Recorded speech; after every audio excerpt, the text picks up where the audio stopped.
بسم الله الرحمن الرحيم إنا أنزلناه في ليلة القدر وما أدراك ما ليلة القدر. السلام عليكم ورحمة الله وبركاته. கண்ணியத்திற்குரிய எல்லாம் வல்ல அல்லாஹ் ஜல்ல ஷானஹு தஆலாவின் நல்லடியார்களே, அல்லாஹுடைய பேரருளால் நம்முடைய ஜமாத்தின் சார்பாக ஒவ்வொரு ரமலான் மாதமும் தொடராக ஒரு குறிப்பிட்ட தலைப்பின் கீழே உரை நிகழ்த்துவதையும் அது தொலைக்காட்சிகளிலே சகர நேரத்தில் மறுநாள் ஒளிபரப்பு செய்யப்படுவதையும் நீங்கள் அறிவீர்கள். அந்த வகையில் இந்த ஆண்டு ரமலான் மாதம் ஒரே ஒருவரை தொடர்ச்சியாக அந்த ரமலான் உரையை நிகழ்த்தக்கூடாது என்ற நல்ல நோக்கத்தில் 3 பிரதான சொற்பொழிவாளர்கள் உங்களுக்கு இந்த ஆண்டு உரை நிகழ்த்திருக்கிறார்கள். ஒவ்வொரு 10 நாட்களுக்கும் ஒரு குறிப்பிட்ட தலைப்பை எடுத்துக்கொண்டு அந்த தலைப்பின் கீழே முழுமையான செய்திகளை நீங்கள் அறிந்து கொள்வதற்கு இந்த ஆண்டு ஏற்பாடு செய்யப்பட்டிருக்கிறது. அந்த வகையில் இந்த முதல் 10 நாட்கள் பில்லி, சூனியம், ஏவல், மாயம், மந்திரம் என்றெல்லாம் சொல்லப்படுகிற சிஹ்ர் என்ற சூனியத்தை பற்றி இஸ்லாம் என்ன சொல்கிறது, அதை நம்பலாமா, சிஹ்ர் என்ற சூனியத்தின் மூலமாக ஏதாவது பாதிப்புகளை ஏற்படுத்த முடியுமா, அப்படி பாதிப்புகளை ஏற்படுத்த முடியும் என்று நம்பினால் அதை நம்ம செய்யலாமா, இது போன்ற பல சந்தேகங்கள் நம்முடைய சமுதாயத்தில் இருக்கிறது. இது ஒரு பாரதூரமான ஒரு முக்கியமான விஷயமாக இருக்கிற காரணத்தினால் இதை 1 மணி நேர 2 மணி நேர உரையில் சொல்வதை விட முழு ஆய்வோடு ஒரு 10 நாட்கள் சொன்னால்தான் அதுல எல்லா விதமான சந்தேகங்களும் நீங்கி தெளிவு பிறக்கும் என்ற காரணத்திற்காக இந்த தலைப்பு எடுக்கப்பட்டிருக்கிறது. முதலாவதாக நம்ம அறிந்து கொள்ள வேண்டிய விஷயம் என்னவென்றால், இஸ்லாத்தை அல்லாஹ் 2 பங்காக 2 வகையாக நமக்கு தந்திருக்கிறான். 2 வகை என்னவென்று சொன்னால், ஒன்று மனசுல நம்பக்கூடிய நம்பிக்கை, 2வதாக செயல்பாடுகள், தொழுகை, நோன்பு, தானம், தர்மம், ஜக்காத், ஹஜ், இதெல்லாம் நம்முடைய செயல்பாடுகள். அப்ப செயல்பாடுகள் என்று இஸ்லாம் ஒரு வகையாக இருக்கிறது. இன்னொரு வகை என்னவென்று சொன்னால், உள்ளத்துல நம்புற நம்பிக்கை, அல்லாஹ்ண்டா யார், அவனை பற்றின இலக்கணம் என்ன, அதை பத்தி மனசுல நம்பணும். ரசூல் ஸல்லல்லாஹு அலைஹி வஸல்லம் அவர்கள் என்றால் யார், அவங்க எதற்கு அனுப்பப்பட்டார்கள், அவங்க கொண்டு வந்த செய்தி என்ன, இதை பற்றியெல்லாம் நம்ம என்ன செய்யணும், நம்பிக்கை கொள்ள வேண்டும். மலக்குமார்களை பற்றி, சொர்க்கத்தை பற்றி, நரகத்தை பற்றி, மறுமையில் விசாரிப்பதை பற்றி, விதியை பற்றி, மரணத்திற்கு பிறகு ஒரு வாழ்க்கை இருக்கிறது என்பதை பற்றி, இதுகளெல்லாம் மனசுல நம்புற விஷயம் தானே தவிர செய்கிற விஷயம் இல்லை. அல்லாஹ் ஒருவன் என்பது மனசுல நம்ப முடியும், செஞ்சா காட்ட முடியும். நபிகள் நாயகம் ஸல்லல்லாஹு அலைஹி வஸல்லம் அவர்கள் அல்லாஹ்வுடைய தூதர் என்பதை நம்பத்தான் முடியுமே தவிர செய்ய முடியாது. இப்ப நம்புதல் என்று ஒரு வகையும் செயல்படுதல் என்று ஒரு வகையுமாக நமக்கு இந்த மார்க்கம் தரப்பட்டிருக்கிறது. நம்புவதற்கு அரபு மொழியில் ஈமான் என்று சொல்லப்படுகிறது. செயல்களுக்கு இஸ்லாம், இஸ்லாம் என்றால் கட்டுப்பட்டு நடக்கிறது. தொழுகை இஸ்லாம், நோன்பு இஸ்லாம், ஜக்காத் இஸ்லாம், தான தர்மங்கள் இஸ்லாம், உதவுறது இஸ்லாம், இதெல்லாம் இஸ்லாம் என்ற பெயரிலையும், இதெல்லாம் ஈமான் என்ற பெயர்ல அல்லாஹ் ஒருவன் என்று நம்புவது, அல்லாஹ்வுடைய ஆற்றலை நம்புவது, அல்லாஹ்வுக்கு புள்ளக்குட்டி இல்லைன்னு நம்புறது, அல்லாஹ்வுக்கு எந்த தேவையும் இல்லைன்னு நம்புவது, அல்லாஹ் எல்லா சக்தியும், இதெல்லாம் ஈமான். இப்படி ஈமான் என்றும் இஸ்லாம் என்றும் 2 வகையாக நம்முடைய மார்க்கம் வகைப்படுத்தப்பட்டிருக்கிறது. இதை நபிகள் நாயகம் ஸல்லல்லாஹு அலைஹி வஸல்லம் அவங்க வாழ்ந்த காலத்திலேயே இதை நமக்கு தெளிவாக விளக்கி இருக்கிறாங்க. எப்படி விளக்கி இருக்கிறாங்கன்னு கேட்டா, ரசூல் ஸல்லல்லாஹு அலைஹி வஸல்லம் வாழ்ந்த காலத்தில் ஜிப்ரீல் அலைஹிஸ்ஸலாம் அவர்கள் ஒரு நாள் வருவாங்க, மனித வடிவத்தில் வருவாங்க. நல்ல தூய்மையான வெண்மையான ஆடை அணிந்து கொண்டு வருவார்கள். அப்ப நபிகள் நாயகம் ஸல்லல்லாஹு அலைஹி வஸல்லத்துக்கு முன்னாடி அவர்கள் அமர்ந்து ஒவ்வொரு கேள்வியாக கேட்பாங்க. அப்ப அமர்ந்த உடனே ரசூல் ஸல்லல்லாஹு அலைஹி வஸல்லம் அவர்கள்ட்ட என்ன செய்வார், அவர் கேள்வி கேட்பார். ஈமான்டா என்னன்னு சொல்லுங்க, அஹ்பிரனி அனில் ஈமான், ஈமான் என்றால் என்ன என்று எனக்கு சொல்லுங்க அவர் கேட்பார். அப்ப ரசூல் ஸல்லல்லாஹு அலைஹி வஸல்லம் சொல்லுவாங்கன்னா, அன்துமின பில்லாஹி, அல்லாஹ்வை நம்பணும், ஓ மலாய்கத்திஹி அவனுடைய வானவர்களை நம்பணும், ஓ குத்துபிஹி அவன் கொடுத்த வேதங்களை நம்பணும், ஒரு ருசுலிஹி அவன் அனுப்பிய தூதர்களை நம்பணும், விதியை நம்பணும், மறுமையை நம்பணும் என்று நபிகள் நாயகம் ஸல்லல்லாஹு அலைஹி வஸல்லம் அவர்கள் சொல்வார்கள். அப்ப அவர் என்ன சொல்வார்னா, சதக்த கரெக்டா சொன்ன. அவர் கேள்விதான் கேட்க வந்திருக்காரு. மக்களுக்கு ஆச்சரியம், இவர் கேள்வியும் கேட்கிறாரு, இது அறிய வந்திருக்கிறாருன்னு பார்த்தோம்னு சொன்னா இவரே வந்து கரெக்டா சொன்னீங்கன்னு சர்டிபிகேட் கொடுக்கிறார், ரசூலுல்லாஹ்க்கு சர்டிபிகேட் கொடுக்கிறாருன்னு சொல்லி மக்கள் ஆச்சரியப்படுறாங்க. இந்த மக்களுக்கு ஜிப்ரீல் தெரியாது, வந்தவர் ஜிப்ரீல் என்று தெரியாத காரணத்தினால இவரே கேள்வியும் கேட்டுக்கிறாரு, சரியாகத்தான் சொன்னீர் என்று சொல்கிறாருன்னு சொல்லி ஆச்சரியப்படுறாங்க. அதுக்கப்புறம் என்ன ஆகுதுன்னு கேட்டா அவர் திருப்பி கேட்கிறாரு, அகபின் அனில் இஸ்லாம், இஸ்லாம்னா என்னன்னு சொல்லுங்க. அப்ப ரசூல் ஸல்லல்லாஹு அலைஹி வஸல்லம் சொல்றாங்க, நீ தொழுகை நிலைநாட்டணும், ஜகாத்து கொடுக்கணும், ஹஜ் செய்யணும், இது மாதிரியான இபாதத்துகளை சொல்றாங்க. ரெண்டா பிரிக்கிறாங்கல்ல. அப்படி கேட்டோன்னு சதக்த சரியாகத்தான் சொன்னீர்கள் அப்படின்னு இப்படி ஒவ்வொரு கேள்வியா கியாமத் நாள் எப்போ வரும், அவருடைய அடையாளம் என்ன, இதுகள் எல்லாம் அவர் கேட்பாரு. அதுக்கு ரசூல் ஸல்லல்லாஹு அலைஹி வஸல்லம் விட சொல்லுவாங்க. அவர் என்ன செய்வாரு, கரெக்டா சொன்னீங்கம்பாரு. அவர் போன பிறகு இவர் யாருன்னு தெரியுமான்னு கேட்கிறாங்க. தெரியாது, இவர் தான் ஜிப்ரீல், மனித வடிவத்தில் வந்து இந்த மார்க்கத்தை உங்களுக்கு கற்றுத் தருவதற்காக வேண்டி இந்த கேள்வியை கேட்டு அதுக்கு நான் பதில் சொல்லி அந்த பதிலை நீங்கள் உள்வாங்கி மார்க்கத்தை அறிஞ்சிக்கிறணும் என்பதற்காக அல்லாஹ் அனுப்பி வைத்திருக்கிறான் என்று நபிகள் நாயகம் ஸல்லல்லாஹு அலைஹி வஸல்லம் சொல்வார்கள். அப்ப இதுல என்ன விளங்குறது, அல்லாஹ்வுடைய தூதர் ரெண்டா பிரிக்கிறாங்க பாருங்க. இஸ்லாம் ஒன்னு இருக்கிறது, ஈமான் ஒன்னு இருக்கிறது. இந்த இஸ்லாம்ங்கிற இந்த செயல்பாடுகள் இருக்கு பாத்தீங்கன்னா, அதுல ஏதாவது குறைபாடுகள் இருந்தால் அல்லாஹ் மன்னிச்சுக்கிறான். அதுல வந்து அதுக்கு மன்னிப்புக்கு உரிய ஒரு விஷயம். ஈமான்ல குறைபாடு இருந்துச்சுன்னு வைங்க, அல்லாஹ் மன்னிக்கவே மாட்டான். அல்லாஹ் பத்தி ஒருத்தன் சரியா நம்பவே இல்லை, தொழுகை நோன்பு எந்த குறையும் கிடையாது, தொழுகை கரெக்டா செய்வான், நோன்பு கொடுப்பான், ஜக்காத்து கொடுப்பான், பரிவார வழக்கு எல்லாம் செய்வான், அல்லாஹ்வை பத்தி சரியா நம்பல, ஏதாவது கூலி கிடைக்குமா? அல்ல அல்லாஹ்வை பற்றி, ரசூலை பற்றி, மலக்குகளை பற்றி, சொர்க்கத்தை பற்றி, மறுமையை பற்றி இதுல எதையுமே நம்ப மாட்டேங்கிறான். விதியெல்லாம் ஒண்ணு கிடையாதுங்கிறான், ஆனா 5 வேளையும் தொழுகிறான். இவனுக்கு அல்லாஹ் கூலி கொடுப்பானா? நம்புற விஷயத்தில் கோளாறு ஏற்படுமையானால் இந்த செயல்களுக்கு எந்த கூலியும் கிடையாது.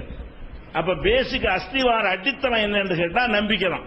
அப்ப அல்லாஹ்வை நம்புறதா இருந்தாலும் சரி, மலக்க நம்புறதா இருந்தாலும் சரி, அல்லாஹ் நம்ப வேண்டிய 6 முக்கியமான விஷயங்கள் சொல்றோம் இல்லையா, அந்த 6ல எதை நம்பினாலும் சரி அதை பற்றி இஸ்லாத்தில் என்ன சொல்லப்பட்டிருக்கோ அத்தனைக்கும் மாற்றம் இல்லாத வகையில் நம்ப வேண்டும். இதை அதையும் சேர்த்து நம்பக்கூடாது. உண்டு என்று இல்லைன்னு நம்ப முடியுமா? முரண்பாடாக நம்ம நம்ப முடியாது. அப்ப இந்த மாதிரியாக இஸ்லாத்தை வந்து நமக்கு பிரித்து தந்திருக்கிறது. இப்ப சூனியம்ங்கிறோம்ல, அது ஒரு செயல்லாம் கிடையாது, அதை பத்தி நம்ம எப்படி நம்புறது சம்பந்தப்பட்ட விஷயம். சூனியம் இருக்குது என்று நீங்கள் நம்பினீர்களே ஆனால் அது அல்லாஹ்வை பற்றிய நம்பிக்கையில் எப்படி பாதிப்பை ஏற்படுத்துகிறது, அல்ல ஏற்படுத்துமா ஏற்படுத்தாதா? சூனியத்தை நீங்கள் நம்பினீர்களே ஆனால் அல்லாஹ்வுடைய ரசூலை பற்றிய ஒரு மதிப்பீட்டில் அது பாதிப்பை ஏற்படுத்துமா ஏற்படுத்தாதா? ஏற்படுத்தும் என்றால் அது பயங்கர குற்றம். இபாதத்துகளை விடுவதால் ஏற்படுகிற குற்றத்தை விட பயங்கரமான குற்றம். இதை நம்புவதனால் அல்லாஹ்வை பற்றிய நம்பிக்கையில கோளாறு குறைபாடு ஏற்படுத்துமையானால் அப்ப அது என்னது? பயங்கரமான குற்றம். அப்ப பயங்கரமான குற்றமாக ஆக்கக்கூடிய விஷயம் எது? நம்பிக்கை. இப்ப நம்பிக்கை விஷயத்துல ரொம்ப கவனம் இருக்கணும். இப்ப ஒருத்தன் வந்து செத்து போனாட்ட அவளியாவே உதவிதாங்கன்னு கேட்கறான். இப்படி கேட்கும் பொழுது இந்த நம்பிக்கை எந்த நம்பிக்கை உள்ளத்தில் இருக்கிறது? அல்லாஹ் ஒருத்தங்கிற நம்பிக்கை ஒரு பக்கம் இருக்கிறது, அல்லாஹ்வை தவிர வணக்கத்துக்குரியவன் யாரும் இல்லைங்கிறது ஒரு பக்கம் இருக்கிறது. இன்னொரு பக்கம் என்ன இருக்குன்னு கேட்டா இவங்களும் வணக்கத்துக்குரியவங்க தான், மோதுது, அதெல்லாம் மன்னிப்பு இல்லை, அதனால இணை கற்பிக்க எல்லாம் என்ன செய்ய மாட்டேங்கிறா, நீ அல்லாஹ்வை தவிர யாரும் இல்லைங்கிற அப்ப அவர் ஒருத்தர் இருக்காருங்கிற. அப்ப நம்பிக்கை தப்பா இருக்கப்பா. அப்ப அல்லாஹ்வை தவிர யாரும் இல்லை என்கிற லா இலாஹ இல்லல்லாஹ்வுக்கு மாற்றமாக இருக்குமையானால் அது பயங்கரமான குற்றம். இப்படி வந்து மார்க்கத்தில் எடுத்துக்கொள்ளப்படும், அல்லாஹ் எடுத்துக்கொள்வான். அப்ப நம்முடைய நம்பிக்கைகள் அல்லாஹ்வை பத்தின எந்த ஒரு விஷயத்தை நம்ம நம்ப வேண்டும் என்று சொல்லப்பட்டிருக்கிறதோ அல்லாஹ்வை அப்படி நம்பணும். அதுக்கு மாத்தமா ஒரு நம்பிக்கை உங்கள்ட்ட உள்ளத்துல வறுமையானால் அப்ப அல்லாஹ்வை நம்பினதுல கோளாறு ஏற்பட்டுருச்சு. அல்லாஹ்வை ரசூலை நம்பணும்னா எப்படி நம்பணும் அப்படி நம்பணும். நீங்க வேற ஒண்ணு நம்புறீங்க, அப்படி நம்புவதன் மூலமாக அல்லாஹ்வுடைய ரசூலை நம்புவதில் மாற்றம் ஏற்படுமையானால் முடிஞ்சு போச்சு, நம்ம ரசூலை நம்பல ஆயிரும். அப்ப அல்லாஹ் ரசூல், தூதுத்துவம், கிதாபு, வேதம், மலக்கு எல்லாத்தையும் நம்பணும். அவங்களை எப்படி நம்ப வேண்டும் என்ற மார்க்கத்தில் சொல்லப்பட்டிருக்கும். அப்படி அது எந்த ஒரு குறையும் ஒரு மாசும் வராத அளவில் நம்ப வேண்டும்ங்கிறதுனால இந்த சூனியம் என்கிற விஷயம் மிக முக்கியமான விஷயமா இருக்கிறது. ஏன்னா மனசுல நம்புற விஷயம். அதனால இன்னும் சொல்ல போனா அல்லாஹ்வே இந்த திருமறை குர்ஆன்ல சொல்லி காட்டுறான், அந்த ஈமான் இஸ்லாத்தை எப்படி பிரிக்கிறான்னு பாருங்க. ஒரு கிராமவாசிகள் வர்றாங்க. ரசூல் ஸல்லல்லாஹு அலைஹி வஸல்லம் காலத்தில் சுற்று வட்டாரத்தில் இருந்த கிராமவாசிகள். இந்த கிராமவாசிகள்னா யாருன்னு கேட்டா சும்மா பேரளவுக்கு இஸ்லாத்தை கடைப்பிடிப்பாங்க, தொழுவாங்க, போருக்கு வந்துக்குருவாங்க, ஏதாவது கிடைக்குமான்னு ஜக்காத்து கொடுப்பா வாங்கிட்டு போறதுக்காக வருவாங்க. உள்ளத்துல ஒண்ணுமே இருக்காது. ரசூல் ஸல்லல்லாஹு அலைஹி வஸல்லம் பத்தின எந்த விஷயமும் உங்களுக்கு தெரியாது. இவர் ஒரு பெரிய கூட்டத்தில் இருக்கிறாரு, இவர் பின்னாடி பெரிய கூட்டம் இருக்கிறது, இவர்கள் ஒரு கவர்மெண்ட் இருக்கிறது, இந்த பக்கம் சேர்ந்து ஏதாவது கொடுப்பாரு. இதற்காக வேண்டி சில பேர் நினைச்சாங்க ரசூல் ஸல்லல்லாஹு அலைஹி வஸல்லம் சேர்த்துக்கிட்ட முனாஃபிக் இல்ல, ரெட்டு வேஷம் போடுறது இல்ல, அவங்க நடிக்கிறதெல்லாம் கிடையாது, இன்னொரு பக்கம் வேற வேஷம் எல்லாம் போடுறது இல்ல. இவங்க இதை ஏற்றுக்கொண்டது எதுக்குன்னு கேட்டா இந்த துணியால கொஞ்சம் நல்லா இருக்கலாம், இதுக்கு கொஞ்சம் காடை சொல்லி சுத்திக்கிட்டு இருந்தோம், இவர் ஒரு கவர்மெண்ட் உண்டாக்குன பிறகு நமக்கு நல்ல கிட்டலாம் செய்யறாரு, கேட்கறலாம் முகமது நபி தர்றாரு, இப்படிங்கிற ஒரு வகையில் ஒரு அபிப்பிராயமும் ஒரு மதிப்பையும் வைத்து இந்த உம்மத்தில் சேர்ந்து கொண்டவர்கள். அப்படி இன்றைக்கும் நிறைய பேர் இருக்கிறார்கள். இஸ்லாத்துல ஏன்டா இருக்கிறான்னு கேட்டா செத்து போனா அடக்கணும்ல, அதுக்கு ஒரு மார்க்கம் எங்களுக்கு தேவை, வேற ஒண்ணுக்கு எனக்கு இஸ்லாம் தேவையில்லை. எதனால இஸ்லாத்துல இருக்கிறான்னு கேட்டீங்கன்னா மூத்தா பண்ண பிறகு அடக்கணுமா இல்லையா, அதுக்கு ஒரு சமூகம் எனக்கு வேணுமா இல்லையா, அதுக்காக வேண்டிதான். இது மாதிரி கல்யாணம் பண்றதுக்கு தனிச்சிருந்தா கல்யாணம் பண்ண இயலாது, இந்த சமூகத்தில் ஒரு அங்கமா இருந்தா கல்யாணம் பண்ணி வைப்பாங்க, பொண்ணு தருவாங்க. இந்த மாதிரி நோக்கத்துக்குன்னே முஸ்லிமா பிறந்து முஸ்லிமா இருக்கான் பாருங்க, அவன்லாம் இப்படிதான் இருக்கிறான். அவன் விளங்கி எதற்காக இந்த மார்க் நமக்கு தேவை என்று புரிந்து கொள்ளலாம் இல்ல, அதுக்கான முனாபிக்கும் கிடையாது. இந்த மாதிரியான ஒரு கூட்டம் ரசூல் ஸல்லல்லாஹு அலைஹி வஸல்லம் காலத்தில் இருந்தாங்க.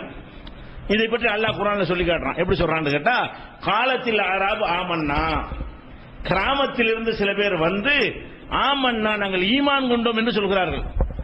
ஆமன்னா என்ன, நம்பிக்கை கொண்டோம் என்று சொல்கிறார்கள். குல் நபியை நீங்கள் சொல்லுங்கள், லம் தூமினு, நீங்கள் நம்பிக்கை கொள்ளவே இல்லை. வேற என்ன செய்யுங்க, வலாக்கின் குல் அஸ்லம்னா, இஸ்லாத்துல இருக்கிறோம்னு சொல்லுங்க. ஏதோ தொழுகிறோம், நோன்பு வைக்கிறோம், அதை செய்யறோம், கரெக்டா செய்யணும். ஆனா என்ன கிடையாது, நம்ப வேண்டியது கரெக்டா நம்பல. அதனால நீங்க சொல்வதா இருந்தா ரெண்டு இருந்தா தான் இஸ்லாம். இந்த சாராத்த என்ன இருந்துச்சுன்னு கேட்டா இஸ்லாம்ங்கிற தன்மை இருந்தது, ஈமான் இல்ல. அல்லாஹ்வை எப்படி நம்பணும் அவனுக்கு தெரியாது, ரசூலுல்லாஹ் என்ன அவருடைய பொறுப்பு என்ன, கடமை என்னது, அதெல்லாம் ஒன்றும் தெரியாது. இதுல சேர்ந்தா வசதியா இருக்கலாம், இதுல சேர்ந்தா நல்லா அந்த மக்களோட பழகிக்கலாம், ஒரு சமூகத்தில் ஒரு அங்கீகாரம் கிடைக்கும். இதற்காக வேண்டியவங்க வந்திருக்கிறாங்க. அதை பத்தி அல்லாஹ் என்ன செய்யறான்னு கேட்டா உலாக்கின் கூல் அஸ்லம்னா, அஸ்லம்னா என்ற இஸ்லாத்தை ஏற்றோம் என்று சொல்லுங்கள், ஈமான் கொண்டோம் என்று சொல்லாதீர்கள், நம்பணும் என்று சொல்லாதீங்க, செயல்படுறோம் சொல்லுங்க. இஸ்லாத்தின் செயல்களை செய்கிறோம் என்று நீங்கள் சொல்லலாமே தவிர இஸ்லாத்தை நம்ப வேண்டிய விதத்தில் மனசால் நம்பணும் என்று சொல்லாதீர்கள். ஏன் சொல்லாதீர்கள், வலம்மா யதுகுலில் ஈமான் ஃபீ குலூபிக்கும், உங்களுடைய கல்புகளில் உள்ளங்களில் ஈமான் நுழையவே இல்லை. ஈமான் உள்ளம் சம்பந்தப்பட்டது, உள்ளத்தில் உங்களுக்கு நம்பிக்கை கிடையாது, உலக ஆதாயத்துக்காக இந்த மார்க்கத்தில் இருக்கிறீர்கள். அப்ப முஸ்லீம் லிஸ்ட்ல நீங்க இருந்துக்கணுமே தவிர முஃமின் லிஸ்ட்ல இருக்க முடியாது என்று அல்லாஹ் அப்படி வகைப்படுத்தலாம் பாருங்க. ஈமான் வேற இஸ்லாம் வேற, ரெண்டு இணைந்தால் இந்த தீனுக்குள்ள நம்ம வர முடியும், அல்லாஹ்வுடைய இயற்கையான மார்க்கத்தில் வர முடியும். இதை நம்ம பார்க்கிறோம். அதே மாதிரி இது சூரத்துல் ஹுஜராத்ல 14-15 வசனத்தில் எல்லாம் இருக்கிறது. அதே போல இன்னொரு இடத்துல அல்லாஹ் சொல்லி காட்டுறான் பாருங்க. ஒரு மனிதன் அல்லாஹ்வை கரெக்டா நம்பிட்டான், அல்லாஹ்வுடைய நம்பிக்கையில எந்த விதமான மாசும் கிடையாது. ஒரு நெருக்கடியில வெளிப்படையா அதுக்கு மாத்தமா நடந்துட்டான். எப்படி நடக்கிறான், ஒருத்தன் கத்தியை காட்டி என்ன செய்யறான், இயேசுதான் அல்லான்னு சொல்லு, கடவுள்னு சொல்லுங்கிறான், இல்லாட்டி கொன்னு விடுவேங்கிறான். நீங்க தனியா போயிட்டு இருக்கிறீங்க, ஒரு துப்பாக்கி கொண்டு காட்டி என்ன செய்யறான், முருகன் தான் கடவுள்னு சொல்லு, நடக்கிறத வேற அப்படிங்கிறான். உங்க மனசுல என்ன இருக்குது, அல்லாஹ் தான் கடவுள் இருக்கிறது, அதில் எந்த ஒரு குறையும் கிடையாது, உறுதியா நம்புறீங்க. ஆனா இவன் என்ன செய்யறான், உங்களை மிரட்டுறான். மிரட்டும் போது என்ன செய்யறீங்க, உயிருக்கு பயந்துகிட்டு சுட்டு போடுவானே, செத்து போயிருவோமே, இப்போதைக்கு இந்த சொல்லிட்டு அப்புறம் கரெக்டா நடந்துக்கிறோம் அப்படிங்கிற ஒரு நிலையில ஒருத்தன் எடுத்து என்ன செய்யறான்னு கேட்டா, சரிப்பா முருகன் தான் கூட என்ன செய்ய ஆளை விடு வந்துட்டீங்க. இது குற்றமான குற்றம் இல்ல. நீங்க வாயினால சொன்னது குஃப்ரான வார்த்தை, வாயினால சொன்னது பயங்கரமான வார்த்தை, அல்லாஹ் இல்லன்ட்டீங்க, அல்லது அல்லாஹ் இல்லாத ஒருத்தன் அல்லான்ட்டீங்க, கடவுள்ட்டீங்க, மனிதனை கற்பனை பார்த்தவங்களை தெய்வம்னு சொல்லிட்டீங்க. இது பயங்கரமான குற்றம். இது ஒரு சாதாரண நிலையில் சொல்லியிருந்தீர்களே ஆனால் கடுமையாக குற்றம் பிடிக்கப்படுவீர்கள். ஆனால் இதில் அல்லாஹ் எப்படி சொல்றான்னு கேட்டா, இல்லாமன் உக்ரிஹ வ கல்புஹு முத்மஇன்னும் பில் ஈமான், கல்புல ஈமான் அப்படி அமைதியாக உட்கார்ந்து இருக்கும் பொழுது, உறுதியாக உட்கார்ந்து இருக்கும் பொழுது, வெளிப்படையாக முன்ன பின்ன சொன்னவனுக்கு எந்த குற்றமும் கிடையாது. மனசுல கரெக்டா இருக்குது, வாயினால குபுர சொல்லிவிட்டீங்க. அப்ப அல்லாஹ் எதை கவனிக்கிறான் விளங்குதா, இதுதான் முக்கியம். ஒரு நெருக்கடிக்காக வாயினால சொல்லிவிடுவோம், உயிரை காப்பாத்து கலவர நேரங்கள்ல உயிரை காப்பாத்துறதுக்காக வேண்டி நான் முஸ்லீம் இல்லடா ராமசாமி தான் சொல்லிட்டு போயிடலாம். அதுல ஒன்றும் தப்பு கிடையாது. நம்மளை காப்பாற்றி கொள்வது தேவை. அது அல்லாஹ் குற்றம் பிடிக்க மாட்டான் என்று சொல்லி 16வது அத்தியாயத்தில் 105, 106 வசனங்கள் இது அறிந்து கொள்ள முடிகிறது. அப்ப இது எதுக்கு எல்லாம் சொல்றோம்னு கேட்டா, ஃபர்ஸ்ட் விஷயம் நம்பிக்கை. இதுல கரெக்டா இருந்து வெளிப்படையாக ஒரு நெருக்கடியினால் தப்பு தவற சொல்லிட்டா கூட அல்லாஹ் எதை பார்க்கறான்? இதை பார்க்கறான். வாயை பார்க்கல, நாக்க பார்க்கல. இவன் நாக்கு நிர்பந்தத்துக்கு சொல்லுது, ஒரு நெருக்கடிக்காக சொல்றான், தற்காப்புக்காக சொல்றான். இவன் வாழணும் உலகத்துல, இன்னும் எவ்வளவு நல்ல மாதிரிலாம் செய்யணும். ஏன்னா வெளி உலகத்தை பார்க்கறவனுக்கு இதெல்லாம் குற்றமா தெரியும். மனசை பார்க்கற அல்லாவுக்கு இதெல்லாம் குற்றமா தெரியாது. மனசு தான் கரெக்டா இருக்கு, அல்லாஹ் தெரியும், எல்லாம் ஸ்கேன் பண்ணி பார்த்துட்டு இருக்கான். உள்ளத்துல கரெக்டா இருக்கு. இவன் கடுகளவு கூட இவன் ராமர் முருகன் கடவுள் நம்பவே இல்லை, அல்லாஹ் தான் நம்பிக்கிட்டு இருக்கிறான். வாய் தான் சொல்லுது, அது நெருக்கடிக்காக சொல்லுது, ஒரு பயந்துகிட்டு சொல்லுது, தொலைஞ்சு போ அப்படின்னு சொல்லி விட்டுருவேன் சொல்லி அல்லாஹ் சொல்லுது. என்ன விளங்குகிறது? இது கரெக்டா இருக்கணும். நம்புற விஷயம், அல்லாஹ் பத்தி நம்புற விஷயத்துல ஒரு குறைபாடு வந்துச்சு என்றால் மறுமையே பாழாயிரும். நம்முடைய இபாதத்து வணக்கம் எல்லாம் சுருட்டி முஞ்ச எரிஞ்சிருவான். நீங்க என்னை நம்புற விதத்தில் நம்பவில்லை, என்னுடைய தூதரை நம்ப வேண்டிய விதத்தில் நம்பவில்லை, உன்னுடைய அமல்கள் எனக்கு தேவையில்லை, என்னை என்ன மாதிரி ஒத்துக்கொள்ளணுமோ அந்த மாதிரி நீ ஒத்துக்கொண்டாயா அப்படின்னு எல்லாம் கேட்பான். அதான் நம்ம ஏற்கனவே இந்த ஜிப்ரீல் கேள்வி கேட்ட கேள்வியிலையும் இந்த ஆயத்தும் ஒத்து போற காட்சி நீங்க பாக்குறீங்க. அதனாலதான் இப்ப என்ன செஞ்சிருக்கோம்னா இந்த சிகருங்கிற ஒரு விஷயத்தை எடுத்துக்கொள்றோம். அதுபோல நபிகள் நாயகம் ஸல்லல்லாஹு அலைஹி வஸல்லம் எதுக்கு இதெல்லாம் சொல்றோம்னா, ஈமான் இஸ்லாம்னு பிரித்து, ஈமான் ரொம்ப அவசியமான ஒன்று, அதை பாதிக்கிற விஷயங்கள் அதிக கவனமா இருக்கணும். வணக்க வழிபாடுகளில் கவனமா இருக்கணும். அதை விட கவனமா எதுல இருக்கணும்னு கேட்டா, ஈமானை பாதிக்கிற விஷயங்கள்ல கவனம். ஈமான் இது பாதிக்குமா பாதிக்காதா இதுலயே கவனமா இருக்கணும். ஈமான் பாதிக்கப்பட்டது என்றால் வேறு இல்லாத மரம், அதுல எவ்வளவுதான் காய்க்கிற மாதிரி இருந்தா ஒவ்வொரு நாள்ல விழுந்துடும். வேற அறுத்து போச்சுன்னா வேற அறுத்துட்டீங்க, மரம் இருக்குது, நிறைய மாம்பழம் இருக்கிற மாதிரி தெரிகிறது, வேற பிடிச்சி உருவிட்டாங்க, ஆசிட்ட ஊத்தி விட்டாங்க, வேறெல்லாம் அழுகி போச்சு, கரைஞ்சு போச்சு, அது செய்ய கொஞ்சம் கொஞ்சமா எல்லாம் உளுந்து போயிடும், ஒண்ணுமே இருக்காது, மரம் வளராது, அதுக்கு உறுதிப்பாடு இருக்காது. அந்த மாதிரியான ஒரு அடிப்படையில் தான் இஸ்லாம் இது சொல்லித் தருகிறது. நபிகள் நாயகம் ஸல்லல்லாஹு அலைஹி வஸல்லம் அவர்கள் கனிமத்து பொருள் இந்த மாதிரி பங்கு வச்சு கொடுப்பாங்க. கொடுக்கும்போது ஒரு ஆளு கொடுக்கல, எல்லாரும் கொடுத்தாங்க, ஒரு ஆளுக்கு என்ன செய்யல, கொடுக்கல. அப்ப சாது ரலியல்லாஹு அன்ஹு ரசூலுல்லாஹ்ட்ட கேக்குறாங்க, அல்லாஹ்வுடைய தூதரே, அவனுக்கு கொடுத்தீங்க, இவனுக்கு கொடுத்தீங்க, எல்லாரும் கொடுத்தீங்கல, இந்த ஒரு ஆளை விட்டுட்டீங்கல அப்படின்னு ஒரு ஆளை மென்ஷன் பண்ணி, அந்த பேர் ஹதீஸ்ல வரல, ஒரு ஆளுடைய பேரை சொல்லி இந்த ஆளை நீங்க விட்டுட்டீங்களே, அவரை மட்டும் கொடுக்கலையே, அவர் மூமின் தானே, அவரும் மூமின் தானே அப்படிங்கிறார் இவர், அவரும் உள்ளத்துல அல்லாஹ்வை நம்பின ஆள் தானே, நீங்க அவரு கொடுக்கல. அப்ப ரசூல் ஸல்லல்லாஹு அலைஹி சொல்றாங்க, என்ன சொன்ன, மூமினா அப்படிங்கிறாங்க. அவர் மூமின் தானே திரும்ப சொல்றாரு. மூமினா முஸ்லிமா கேக்குறாங்க, மூமின் தாங்கிறாரு. 3 தடவை ரசூல் ஸல்லல்லாஹு பிரிக்கிறாங்க. உள்ளத்துல ஈமான் நீ எப்படி சொல்லுவ, அது அல்லாஹ்வுக்கு தான் தெரியும். நீ சொல்றான் எதை சொல்லணும், முஸ்லிம்னு சொல்லு, வெளிப்படையை பார்த்து முடிவு செய்யறது.